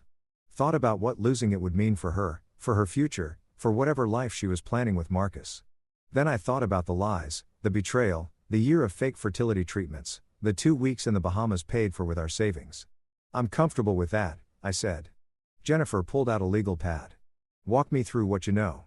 I did. I told her about discovering the affair, about the phone records and text messages, about the Bahamas trip that Rachel had claimed was a work conference. I told her about Marcus, about how long they'd been colleagues, about the progression from friendship to something more. "Do you have documentation?" Jennifer asked. I pulled out a flash drive I'd prepared specifically for this meeting. "This contains phone records, text messages, credit card receipts, hotel reservations, and security camera footage from your parking garage showing Rachel and Marcus leaving together on multiple occasions when they'd both supposedly worked late." She took the drive, turned it over in her hands. "Security camera footage. How did you obtain that?" "I didn't. A friend who works in building security did. He's prepared to testify if necessary." That was a lie. I'd paid a security contractor $200 to pull the footage, and he'd made it very clear he wouldn't testify to anything. But Jennifer didn't need to know that. She plugged in the drive, opened the files, her face remaining professionally neutral as she scanned through evidence. "This is quite thorough. I had a lot of time to be thorough." She looked up from the screen. "Mr. Rothstein, I need to ask you something directly. What's your goal here? Are you seeking revenge against your wife and her against these employees? Or are you genuinely concerned about company policy violations? I considered the question. The honest answer was complicated. It was both revenge and principle, hurt, injustice, personal pain, and legitimate concern about workplace ethics. My wife had an affair, I said slowly. That's personal and it's painful, and yes, I'm angry about it. But she also used company resources to conduct that affair. She claimed work trips that were actually vacations. She used office time for personal communications. She and Marcus created a situation where their colleagues had to cover for them, had to lie about their whereabouts, had to be complicit in something that violated your company's ethics policy. I leaned forward. So yes, this is personal, but it's also a legitimate workplace issue. And I think your other employees deserve to work in an environment where people follow the rules, where married colleagues don't use company time and resources to conduct affairs, where professional boundaries actually mean something. Jennifer studied me for a long moment. You're very articulate for someone in your situation. I've had time to think about how to articulate it. She turned back to her computer, clicked through more files. This footage from the parking garage. When was this taken? Multiple dates from July through October. The timestamps are in the file names. And these hotel receipts, they show charges to Marcus Chen's personal credit card, but some of them are from afternoons when both employees were supposedly at client meetings. Yes. Did you verify with the clients whether those meetings actually happened? No, that felt like overstepping, but I'm sure your records show whether they billed those hours as client work. She made a note on her legal pad. They did. We've already pulled their timesheets. Something in her tone told me Rachel and Marcus were in deeper trouble than they knew. Billing personal time as client work wasn't just an ethics violation, it was fraud. Is there anything else you can tell me that might be relevant to our investigation? I thought about the birth control deception, about the fertility treatments, about all the personal betrayals that had nothing to do with Cascade Tech's policies. No, everything else is private between Rachel and me. I appreciate your discretion. She ejected the flash drive, slid it back across the desk. Keep this. We've copied everything we need. And Mr. Rothstein, for what it's worth, I'm sorry you're going through this. Workplace affairs create victims beyond just the spouses involved. They damage team dynamics, create liability for the company, and force colleagues into uncomfortable positions. I appreciate that. We'll be conducting our investigation over the next 2 weeks. I can't tell you what the outcome will be, but I can tell you we take these matters seriously. If employees violate our ethics policy, especially if they commit timesheet fraud, there are consequences. I stood to leave, shook her hand. Thank you for your time. Mr. Rothstein, she walked me to the door. I've been doing this job for 15 years. I've seen a lot of workplace affairs. Most of the betrayed spouses who come in here are angry, vengeful, looking to cause maximum damage. You're not like that. I'm angry, I said. Honestly, I'm very angry, but I'm trying to channel it into something constructive instead of destructive. Well, you're doing a remarkable job. I hope you find peace with all of this. I rode the elevator down 14 floors, walked through the lobby past employees who might have known about Rachel and Marcus, who might have covered for them, who might have watched my marriage dissolve in real time while pretending ignorance. Outside, the November air felt sharp and clean. I stood on the sidewalk for a moment, letting it clear my head, trying to process what I'd just done. I'd potentially cost Rachel her job, her career, the financial independence she'd fought so hard for. I waited to feel guilty, waited for remorse to hit me, for second thoughts to creep in. But all I felt was tired, and maybe underneath that, the smallest flicker of satisfaction. My phone buzzed, a text from an unknown number. This is Marcus. We need to talk now. Meet me at the coffee shop on 5th. I stared at the message, debated ignoring it, then decided why not. One more conversation, one more chance to hear him try to explain the inexplicable. I texted back. 30 minutes. Marcus was already there when I arrived, sitting at a corner table with the 2 cups of coffee going cold in front of him. He looked terrible, unshaven, rumpled, like he'd slept in his car. His leg was bouncing under the table, nervous energy radiating off him in waves. Thanks for coming, he said as I sat down. You have 20 minutes. Talk.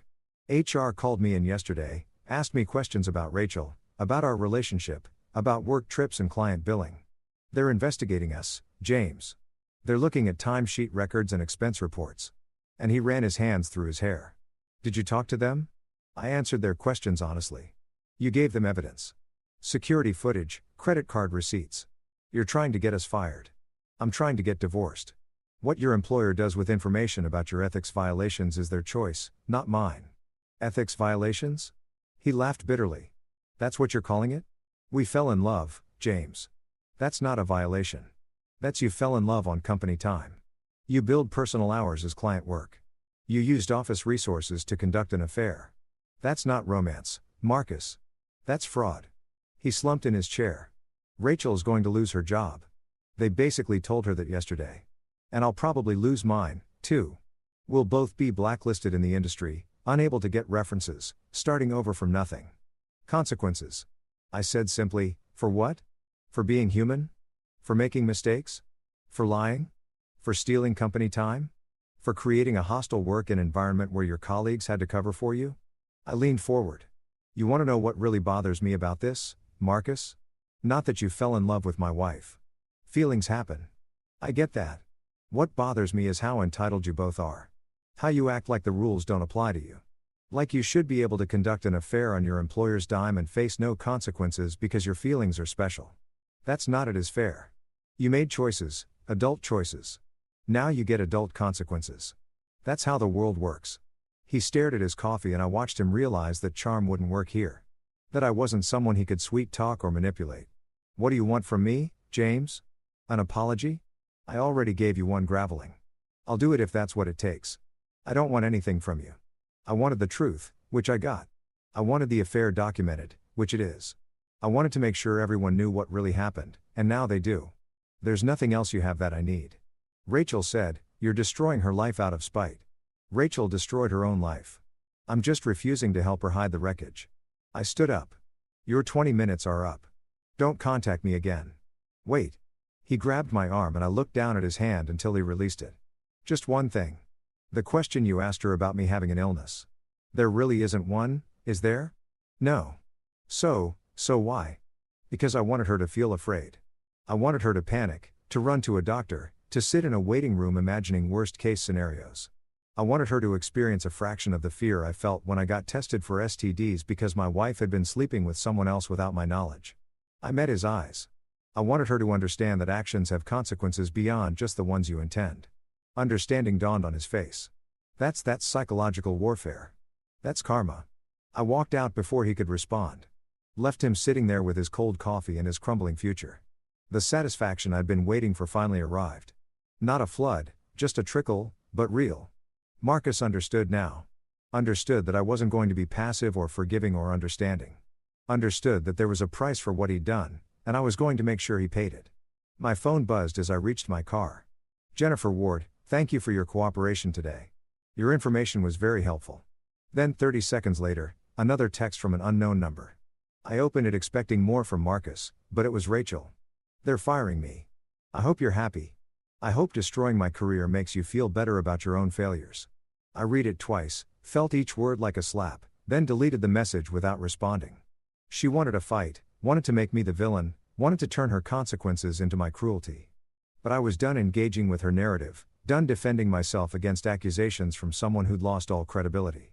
I drove home through afternoon traffic, past coffee shops and grocery stores and all the normal places where normal people live normal lives. My life didn't feel normal anymore. It felt like performance art, the dissolution of a marriage. An installation piece featuring evidence and accusations and consequences. At home, I found a box on my doorstep. No return address, just my name and Rachel's handwriting. Inside were items I'd left at her parents' house over the years, a jacket, some books, a photo album from our honeymoon, things she no longer wanted contaminated with my presence. The photo album hurt. I flipped through it. Us at Niagara Falls, laughing in the rain, young and in love and so stupidly certain about our future. Rachel in a sundress. Me with my arm around her waist. Both of us looking at the camera like we were showing the world what happiness looked like. That couple didn't exist anymore. Those people were gone, replaced by strangers who'd spent the afternoon trying to hurt each other through lawyers and HR departments and carefully deployed truths. I closed the album, put it in a drawer I wouldn't open again, and sat down at my kitchen table with the divorce papers that needed signing, the financial documents that needed reviewing, the administrative dismantling of a 12-year relationship. My phone rang, my lawyer, Sandra, calling with updates. James, hi. I have news about the divorce proceedings. Go ahead. Rachel's attorney is pushing back on the amended agreement. They're claiming the reimbursement clause for fertility treatments is punitive and not based in legal precedent. It's based on fraud. She lied about trying to conceive while actively preventing conception. I agree, and I think we can argue that successfully, but be prepared. This might go to mediation. Rachel's not going to just accept your terms without a fight. Fine, let her fight it. I have evidence. I know you do. But evidence cuts both ways, James. She could argue emotional distress, could claim your behavior after discovering the affair was psychologically harmful. Could paint you as vindictive. Let her try. Sandra sighed. I'm saying this as your lawyer and your friend. At some point, you need to decide if being right is worth the cost of proving it. Divorce mediation can get ugly and expensive fast. Are you prepared for that? I thought about the question she'd asked. The cost of being right. The price of truth. Yes, I said finally. I'm prepared. Okay, then we'll prepare for mediation. I'll file the motion next week. After we hung up, I sat in my kitchen and thought about what was coming. More lawyers, more meetings, more careful recitations of betrayal, more documented evidence of more public airing of private pain. Rachel wanted to fight. Wanted to make this difficult. Wanted to punish me for refusing to quietly accept her narrative. Fine, I could fight. I'd gotten good at it over the past few weeks. My phone buzzed again. David, heard about the HR meeting. How'd it go? It went. Rachel's probably getting fired.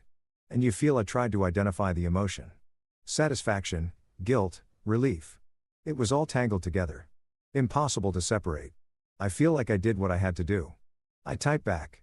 Whether that makes me right or just vindictive, I don't know anymore. For what it's worth, I think you're right. She made choices. You're just making sure those choices have consequences. I wanted to believe that. Wanted to think I was motivated by justice rather than revenge, by truth rather than cruelty.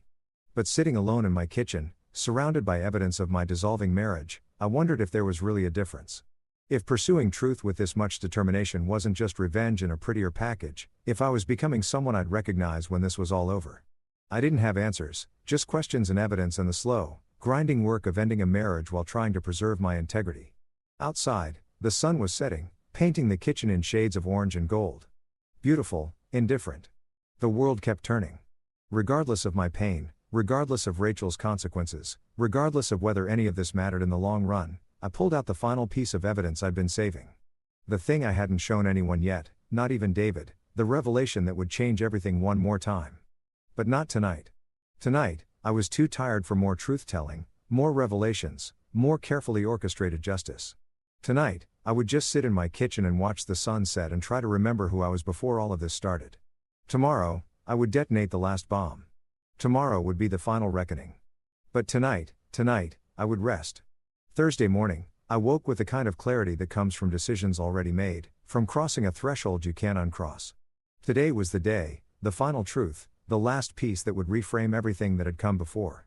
I'd been holding this back deliberately, strategically, waiting for the moment when it would have maximum impact. When Rachel thought she'd seen all my evidence, heard all my accusations, faced all her consequences. Now was that moment. I sent 3 emails before breakfast to Rachel's lawyer scheduling emergency mediation. New evidence has come to light that affects asset division. To my lawyer, Sandra, we need to talk this morning if possible. It's urgent. To Rachel, we need to meet today, 2 p.m. at the house. Come alone. This is important. Then I pulled out the folder I'd been keeping locked in my desk drawer for 2 weeks. The one even David hadn't seen. The one containing evidence so explosive it would fundamentally alter the entire divorce. Sandra called a 9. What's this about new evidence? Can you come to my house? I need to show you something in person. James, if this is just more text or photos, it's not. Trust me, you need to see this. She arrived at 10 o'clock, briefcase in hand, professional skepticism on her face. I led her to my office, closed the door, and handed her the folder. This is a financial forensic report commissioned from a private investigator, I said. It covers Rachel's banking activity for the past 3 years. Sandra opened the folder, started reading, and her expression shifted from skeptical to shocked to something like awe. Holy, keep reading. She flipped through pages, her lawyer brain processing implications faster than she could articulate them. This is James. Do you understand what this means? I understand exactly what it means. Rachel's been hiding assets. Significant assets. This offshore account, these transfers, she's been systematically moving money out of your joint accounts into accounts you don't have access to for 3 years. 2 years and 8 months, according to the report. It started small, 100 here, 200 there, but it escalated. The report estimates she's hidden approximately $127,000 from the marital estate. Sandra looked up from the papers, her face pale. Have you confronted her about this? Not yet. I wanted to talk to you first. Understand the legal implications. The legal implications are significant. If she's been hiding assets during divorce proceedings, that's fraud. The court will not look kindly on this. She could lose her claim to any shared property. You could potentially get a much larger share of the marital assets. She flipped to another page. Wait, this offshore account, when was it opened? 4 years ago, before the affair started. So, she's been planning an exit strategy for 4 years, apparently. Sandra sat down heavily in my desk chair. James, this changes everything. The story about the affair, about Marcus, about her being swept up in emotion. It all falls apart when you realize she's been preparing to leave you for years. This is premeditated financial fraud. I know. And you've been sitting on this for how long? I found out 2 weeks ago the investigator finished his report the day after Rachel signed the initial divorce papers. Why didn't you tell me immediately? Because I needed to think about what I wanted to do with the information. Because once I deployed this, there was no going back. Because I stopped, tried to articulate something I'd been feeling but hadn't named. Because this is the nuclear option, Sandra. This doesn't just end our marriage. This destroys Rachel financially, legally, possibly criminally. And I needed to be absolutely certain I was willing to do that. And are you certain? I thought about the question about Rachel crying in our dining room, about her losing her job, about the consequences she was already facing. Thought about whether adding this to the pile was justice or just cruelty. Then I thought about the birth control deception, about a year of my life spent trying to conceive a child she was actively preventing, about her planning an exit strategy for 4 years while I was planning our future. Yes, I said, I'm certain. Sandra closed the folder. Then we file an emergency motion to freeze all her accounts pending investigation of asset concealment. We amend the divorce petition to include fraud allegations. And we prepare for this to get very, very ugly. How ugly? Potential criminal charges. Ugly. Jail time ugly. This isn't just civil court anymore, James. If the DA gets interested in financial fraud during divorce proceedings, Rachel could be facing felony charges. The weight of that settled over me.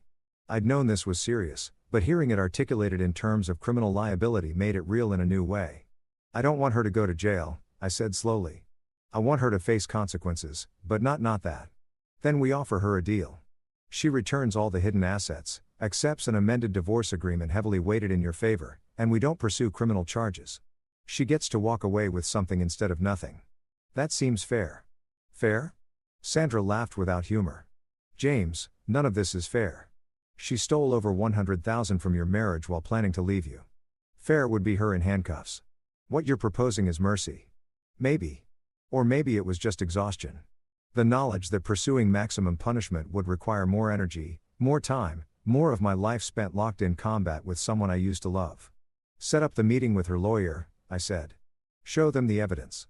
Give them 24 hours to respond with a settlement offer. If they don't, we file criminal complaints. You're sure about this? No, but I'm doing it anyway. Sandra left with the folder, promising to have Rachel's lawyer served with notice by end of day. I sat in my office and tried to process what I'd just set in motion. At 1:45, my doorbell rang. Rachel, 15 minutes early, looking nervous. You said this was important, she said when I opened the door. It is. Come in. We sat in the living room, not the dining room, scene of too many previous confrontations. She perched on the edge of the couch like a bird ready to fly. And I sat across from her in the armchair that used to be ours and was now just mine. Your lawyer should be calling you any minute, I said. But I wanted you to hear this from me first. Hear what? Before I could answer, her phone rang. She looked at the screen, frowned. It's my lawyer. You should answer. She did. I watched her face cycle through confusion, shock, horror, panic. Watched her understand in real time that I'd found her secret, that the carefully constructed exit plan she'd been building for years had just collapsed. I'll call you back, she whispered into the phone, then hung up and stared at me with something like terror. You found the offshore account. I found all of it. The transfers, the hidden savings, the systematic theft of marital assets. $127,000. Rachel, you stole $127,000 from our marriage while pretending we were partners. It's not stealing. That money was mine from bonuses. And bonuses earned during our marriage or marital property. Moving them into secret accounts is asset concealment. And doing it while we're in divorce proceedings is fraud. Criminal fraud. She went white. Criminal. My lawyer is filing an emergency motion as we speak. Unless you agree to settlement terms, this goes to the DA's office tomorrow. You're bluffing. I pulled out a copy of the forensic report, slid it across the coffee table. Read it. She did. I watched the understanding dawn that I wasn't bluffing, that I had documentation, that she was in serious legal trouble. James, please. You have to understand, I was scared. I didn't know what would happen with us and I needed a safety net. And you planned this for 4 years. 4 years of systematically stealing from me while I thought we were building a life together. I wasn't planning to leave you. I was protecting myself in case something happened. Something like an affair you'd conduct for 6 months before taking the 2A vacation with your lover. I leaned forward. Don't lie to me anymore, Rachel. The evidence is clear. You've been preparing to leave me for years. The affair with Marcus wasn't an impulsive mistake. It was part of a long-term plan. She was crying now, makeup, running, hands shaking. What do you want? What will it take for you to not press charges? Everything. What? Everything you hit, every dollar returned to joint accounts, plus penalties. I want 70% of our total marital assets, including the house. You get 30% and you walk away. No alimony, no claims on my retirement, no contested property division. I can't agree to that. I'll have nothing. You'll have $127,000 more than you deserve, plus 30% of everything else. That's more mercy than you showed me. She stood up, paced the room like a caged animal. I can't believe you do this. After everything we've been through, you'd threaten me with jail time. After everything we've been through, Rachel, you spent 4 years stealing from me. 6 months sleeping with someone else. A year lying about wanting children. You've shown me exactly who you are. I'm just responding accordingly. I loved you, she said desperately. I still love you. This money thing, it was insurance. It didn't mean I wanted to leave. Stop. I stood too, met her eyes. Stop lying to me, to yourself, to anyone who listen. You didn't love me. You can't love someone and systematically steal from them. You can't love someone and sleep with their coworker. You can't love someone and lie about wanting children while preventing conception. Whatever you felt for me, it wasn't love. It was convenience. It was comfort. It was having someone to pay half the mortgage while you built your escape plan. She sank back onto the couch sobbing. I'm sorry. God, James, I'm so sorry. I never meant for any of this to happen. You meant all of it. Every transfer, every law, every choice. You just didn't mean to get caught. Her phone rang again. Her lawyer, probably with more details about the charges she was facing. She ignored it, let it ring through to voicemail. What do I do? She whispered. You take the settlement, you return the money, you accept 30 and count yourself lucky I'm not pursuing criminal charges. And Marcus, what about him? Does he know about this? About the money? I hadn't even considered that angle. I don't know. Did you tell him? No, I didn't tell anyone. It was my safety net in case I what? Left you? Wasn't that supposed to be my line? You're the one who had the affair, who stole money, who was planning an exit. She looked at me with something like desperation. What if I give everything back? What if I agree to your terms and we try again? We go to counseling. We work through this. We know, James, please. No, Rachel. There's no coming back from this. Not the affair, not the money, not the lies. You killed our march, you don't get to resurrect it just because the consequences are scarier than you expected. She sat there crying and I felt nothing. No sympathy, no regret, not even satisfaction. Just emptiness, just the hollow realization that I was looking at a stranger wearing my wife's face. You have until tomorrow at 5 p.m. to accept the settlement terms, I said. After that, we file criminal complaints and let the courts handle everything. Your choice. I walked to the door, opened it, waited for her to leave. She gathered her purse with shaking hands, walked past me without looking up. James. She paused on the threshold. When did you stop loving me? I thought about the question, about the moment I'd seen that photo from the Bahamas, about reading the text, about discovering the birth control deception, about finding the hidden accounts. Honestly, I think you stopped being lovable long before I stopped loving you. I just took a while to notice. She flinched like I'd struck her, then walked to her car. I watched her drive away one more time, probably the last time, and I felt the final thread of connection between us snap. Inside, my phone was ringing. Sandra, her lawyer just called. They wanted to negotiate. Tell them my terms are non-negotiable. Full return of assets, 7,030 split, or we go criminal. James, they're asking for 48 hours to review. They have 24. This isn't a negotiation, Sandra. This is consequences. Understood. I'll let them know. I hung up and walked through my house. My house now, not ours. Looked at the furniture we bought together, the photos we'd taken, the life we'd built. All of it feeling like a museum now. Artifacts of something that used to exist. My phone buzz. A text from David. You okay? Define. Okay. I type back. Fair point. Want company? Not tonight. I need to sit with this. Okay, but I'm here if you need me. I sat down the phone and poured myself a drink. Whiskey, neat, the expensive stuff from the back of the cabinet. Sat in my living room as afternoon faded to evening. As shadows lengthened across furniture that suddenly felt temporary. Tomorrow, Rachel would either accept my terms or face criminal charges. Tomorrow, the divorce would either settle quietly or explode into public spectacle. Tomorrow, I would either close this chapter of my life or commit to fighting it for months, maybe years. But tonight, I just sat in the ruins of my marriage and tried to figure out who I was now that it was over. The man who'd gotten married at 22 had believed in forever. Had believed that love was enough, that commitment mattered, that promises meant something. The man sitting here at 34 knew better. Knew that people lied, that vows broke, that the person you married could become a stranger without you even noticing until it was too late. I didn't know which version of myself I preferred, the naive believer or the cynical survivor. Maybe I'd become some third thing. Someone who'd been broken and put himself back together into a different shape. Someone who'd learned that true truth matters more than peace. That consequences matter more than forgiveness. That sometimes the only way through pain is straight through it. My phone buzzed again. Rachel, I'll sign your agreement. Just please don't press charges. I stared at the message for a long time before responding. Have your lawyer send the signed documents to Sandra by 5 p.m. tomorrow. Thank you. I didn't respond to that. There was nothing to say. She wasn't thanking me for mercy. She was thanking me for accepting the inevitable, for choosing the path that ended this quickly rather than dragging it through courts and trials and public humiliation. I finished my drink, went upstairs to bed, lay in the darkness, trying to feel something about winning, about getting everything I'd asked for, about Rachel finally facing the full weight of her choices. But I felt nothing. Just tired, just ready for this to be over. Tomorrow would bring signed papers and transferred funds and the final dissolution of a 12-year marriage. Tomorrow would bring closure, whatever that meant. Tonight, I just lay in bed and listened to the house settle around me, to the absence where Rachel used to be, to the silence of a life being dismantled one piece at a time. And somewhere in that silence, I fell asleep. 3 months later, I woke to sunlight streaming through bedroom windows I'd forgotten to close and reached automatically for someone who wasn't there anymore. The muscle memory of marriage still twitching, still reaching, still hoping despite everything that the last 90 days had been a particularly vivid nightmare. But the empty space beside me was real.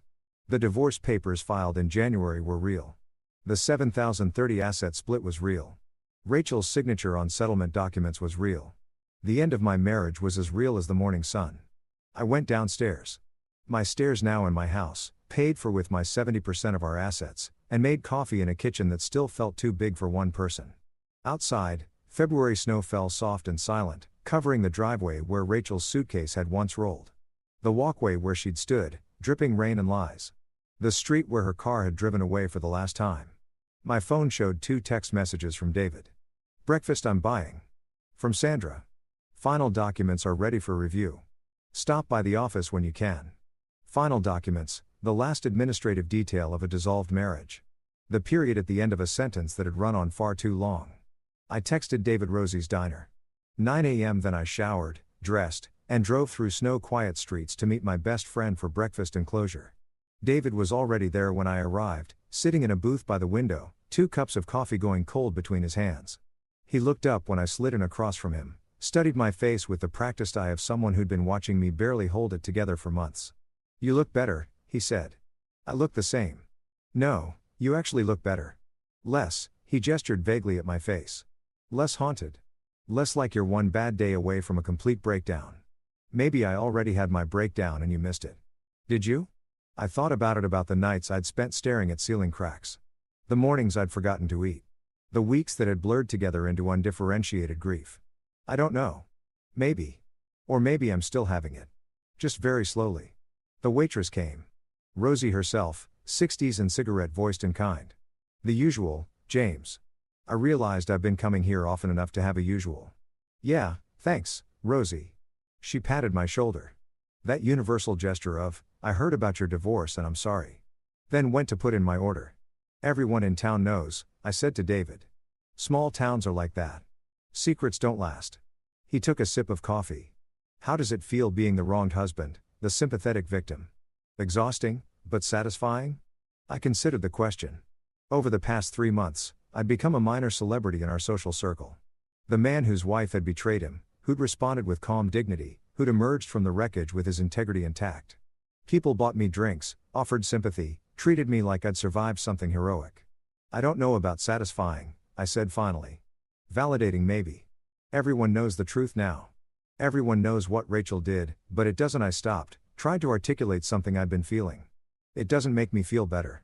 It just makes me feel confirmed. Like, yes, I was right to be hurt. Yes, she was wrong, but that confirmation doesn't heal anything. It just makes the wound official. David nodded slowly. Have you heard from her since the settlement?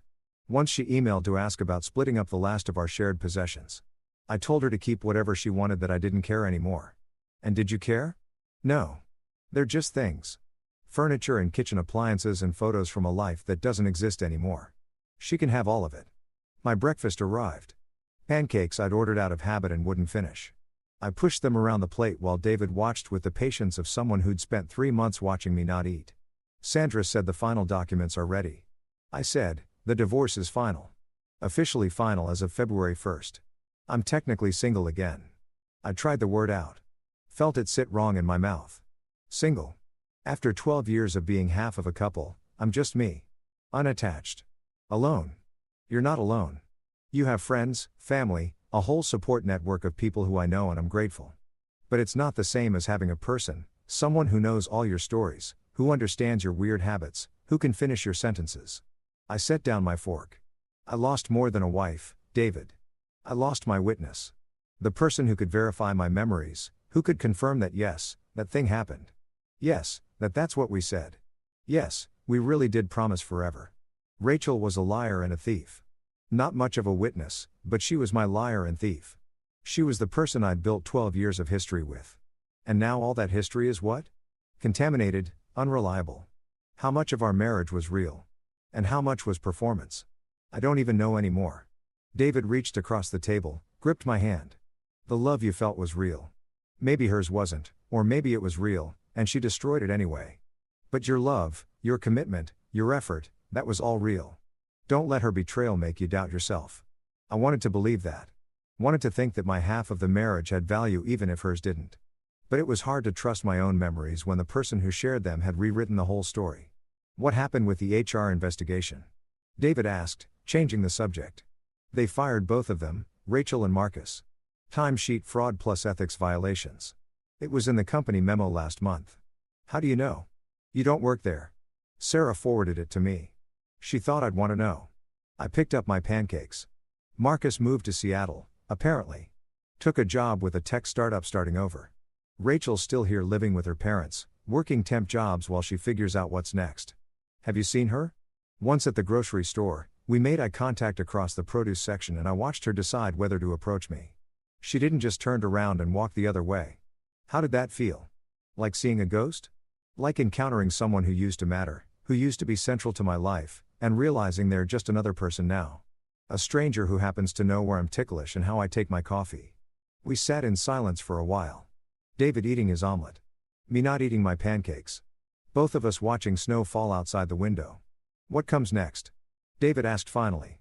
Now that it's officially over. Now that you're officially single. What's the plan? I don't know. I've spent 3 months focused on ending things. I haven't thought much about beginning again. Maybe it's time to start thinking about it. Maybe. But the truth was, I didn't know how to begin again. Didn't know how to date after 12 years of marriage. Didn't know how to trust someone new when the person I trusted most had betrayed me so completely. Didn't know how to open myself to vulnerability again when vulnerability had cost me so much. There's something I haven't told you, I said suddenly. About the offshore account, about the hidden money. David set down his fork. I thought Rachel returned all of it as part of the settlement. She did. All $127,000 plus penalties. But there was more. More. The forensic investigator found additional accounts.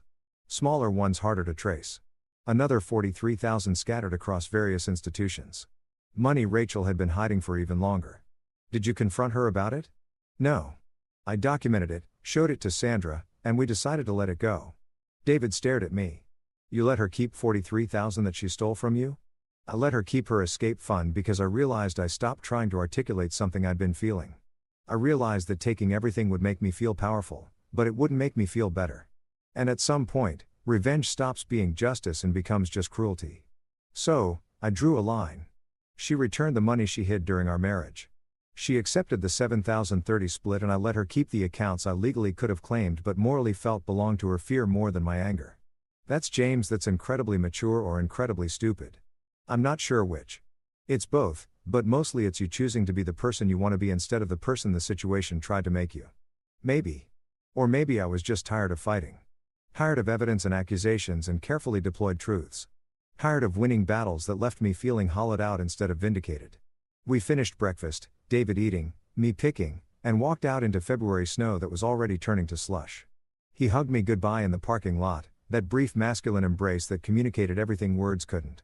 You're going to be okay, he said. I know it doesn't feel like it yet, but you will be. How do you know? Because you're already okay.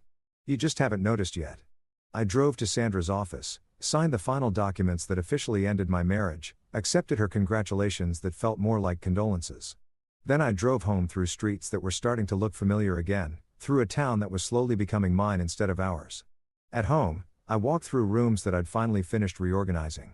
New furniture in the living room, fresh paint in the bedroom, photos on the walls that showed my life before Rachel, my life after Rachel, but nothing from the 12 years in between. It was like our marriage had never happened, like I'd erased it from the record, except I couldn't erase it from myself. Couldn't undo 12 years of growth and change. Couldn't unknow the things I'd learned about love and betrayal and trust. Couldn't become again the man I'd been at 22.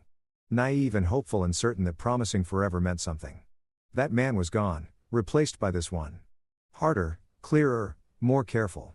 Someone who'd learned that people lie, that promises break, that forever is just a word people say when they mean for now.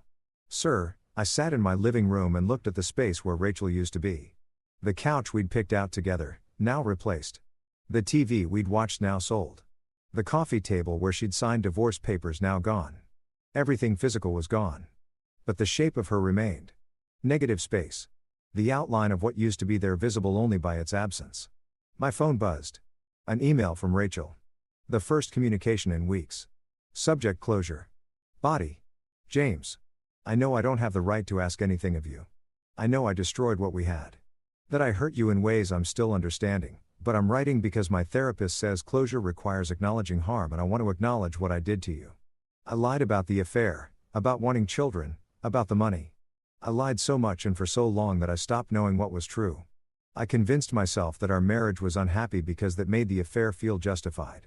I told myself you didn't care because that made my deception easier. I created a narrative where I was the victim of a dead marriage instead of the person who killed it. You were right about everything. The calculated nature of my betrayal, the length of my deception, the way I systematically destroyed what we built while pretending to protect it. You were right that I chose comfort over honesty, that I prioritized my desires over your well-being, that I betrayed you in ways that went far beyond physical infidelity. I don't expect forgiveness. I don't expect you to respond to this email or acknowledge it or do anything with it except maybe feel slightly less like you're crazy for being hurt because you're not crazy. You're wounded by someone who promised not to wound you. And that's on me. Completely on me. I'm working on becoming someone different, someone more honest, more accountable, more aware of how my choices affect others. I don't know if I'll succeed, but I'm trying. I hope you find happiness. Real happiness with someone who deserves your trust and honors your faith. You're a good man, James. You deserved a better wife than I knew how to be. I'm sorry for all of it, even though sorry doesn't fix anything. Rachel, I read it 3 times, looking for manipulation, for hidden agendas, for some ulterior motive beyond what it claimed to be. But it just seemed honest, raw. The first truly honest thing Rachel had said to me in years. I sat with the email for a long time, trying to decide how to feel about it. Satisfied that she'd finally admitted everything. Angry that it took divorce for her to be truthful. Sad that this apology came 3 months too late to matter. Finally, I closed the email without responding because she was right. Sorry didn't fix anything. It didn't undo the betrayal. Didn't restore the trust. Didn't erase the year I'd spent trying to conceive a child she was preventing. It was just words arriving after the fact, offering nothing but the acknowledgement of harm I'd already lived through. Maybe someday I'd respond. Maybe someday I'd accept her apology, forgive the betrayal, find peace with what happened. But not today. Today, I just needed to sit in my house, and let myself feel the full weight of an ending. Outside, the snow had stopped. The sun was setting, painting everything in shades of orange and gold. Beautiful, indifferent, moving forward, regardless of my pain, regardless of Rachel's apologies, regardless of whether any of this had mattered. I stood at the window and watched the sunset, the same sunset I'd watched 3 months ago. When this all began. When Rachel walked in glowing with lies and I asked her about an illness that didn't exist. So much had changed since then. The marriage ended, the truth revealed, the consequences delivered. But I was still here, still standing, still breathing, still capable of watching a sunset and finding it beautiful despite everything. Maybe David was right. Maybe I was already okay, just hadn't noticed yet. Or maybe I was just good at survival, at putting one foot in front of the other, at breathing in and out, at continuing to exist even when existing felt exhausting. My phone buzzed one more time. A text from my mother. Dinner Sunday, Dad wants to try his new smoker. Normal things, family dinners and new smokers and parents who loved me even though my marriage had failed. I texted back, I'll be there. And then because I couldn't think of anything else to do because the alternative was sitting alone in the dark with Rachel's apology and my own complicated feelings, I put on my coat and went for a walk. The neighborhood was quiet, snow muffled, peaceful. I walked past houses where families were eating dinner, where TVs glowed blue in living rooms, where normal people lived normal lives unburdened by betrayal and divorce and carefully documented truth.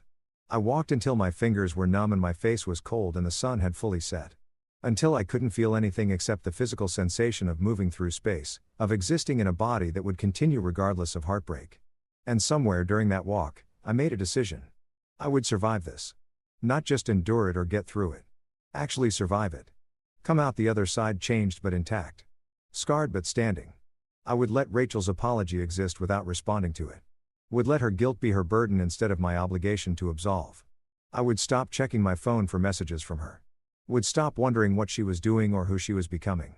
I would begin the work of building a new life, not built in reaction to the old one, but constructed deliberately, carefully with the wisdom earned from watching the previous version burn down. I would be okay eventually in ways I couldn't predict or control. But first, I would be not okay. I would feel everything, the grief, the anger, the betrayal, the loss. I would stop compartmentalizing and controlling and managing and I would just feel. I walked home through the dark, let myself into my house and sat down at my kitchen table. And for the first time in 3 months, I cried. Not quiet tears or control grief. Actual sobbing, the kind that shakes your whole body and sounds embarrassing and doesn't care who hears. I cried for the marriage I'd lost and the wife I'd loved and the future I'd imagined. I cried for the man I'd been at 22, hopeful and trusting, and the man I'd become at 34. Cynical and careful. I cried for 12 years of history that would never be redeemed. For promises that meant nothing, for the particular loneliness of being single after being half of a couple. I cried until I couldn't cry anymore. Until I was empty and exhausted and maybe finally ready to start over. And then I went to bed in my house, in my life, in my future that was terrifying and uncertain and completely utterly mine. Outside the world kept turning. Inside I kept breathing and that I told myself was enough for now.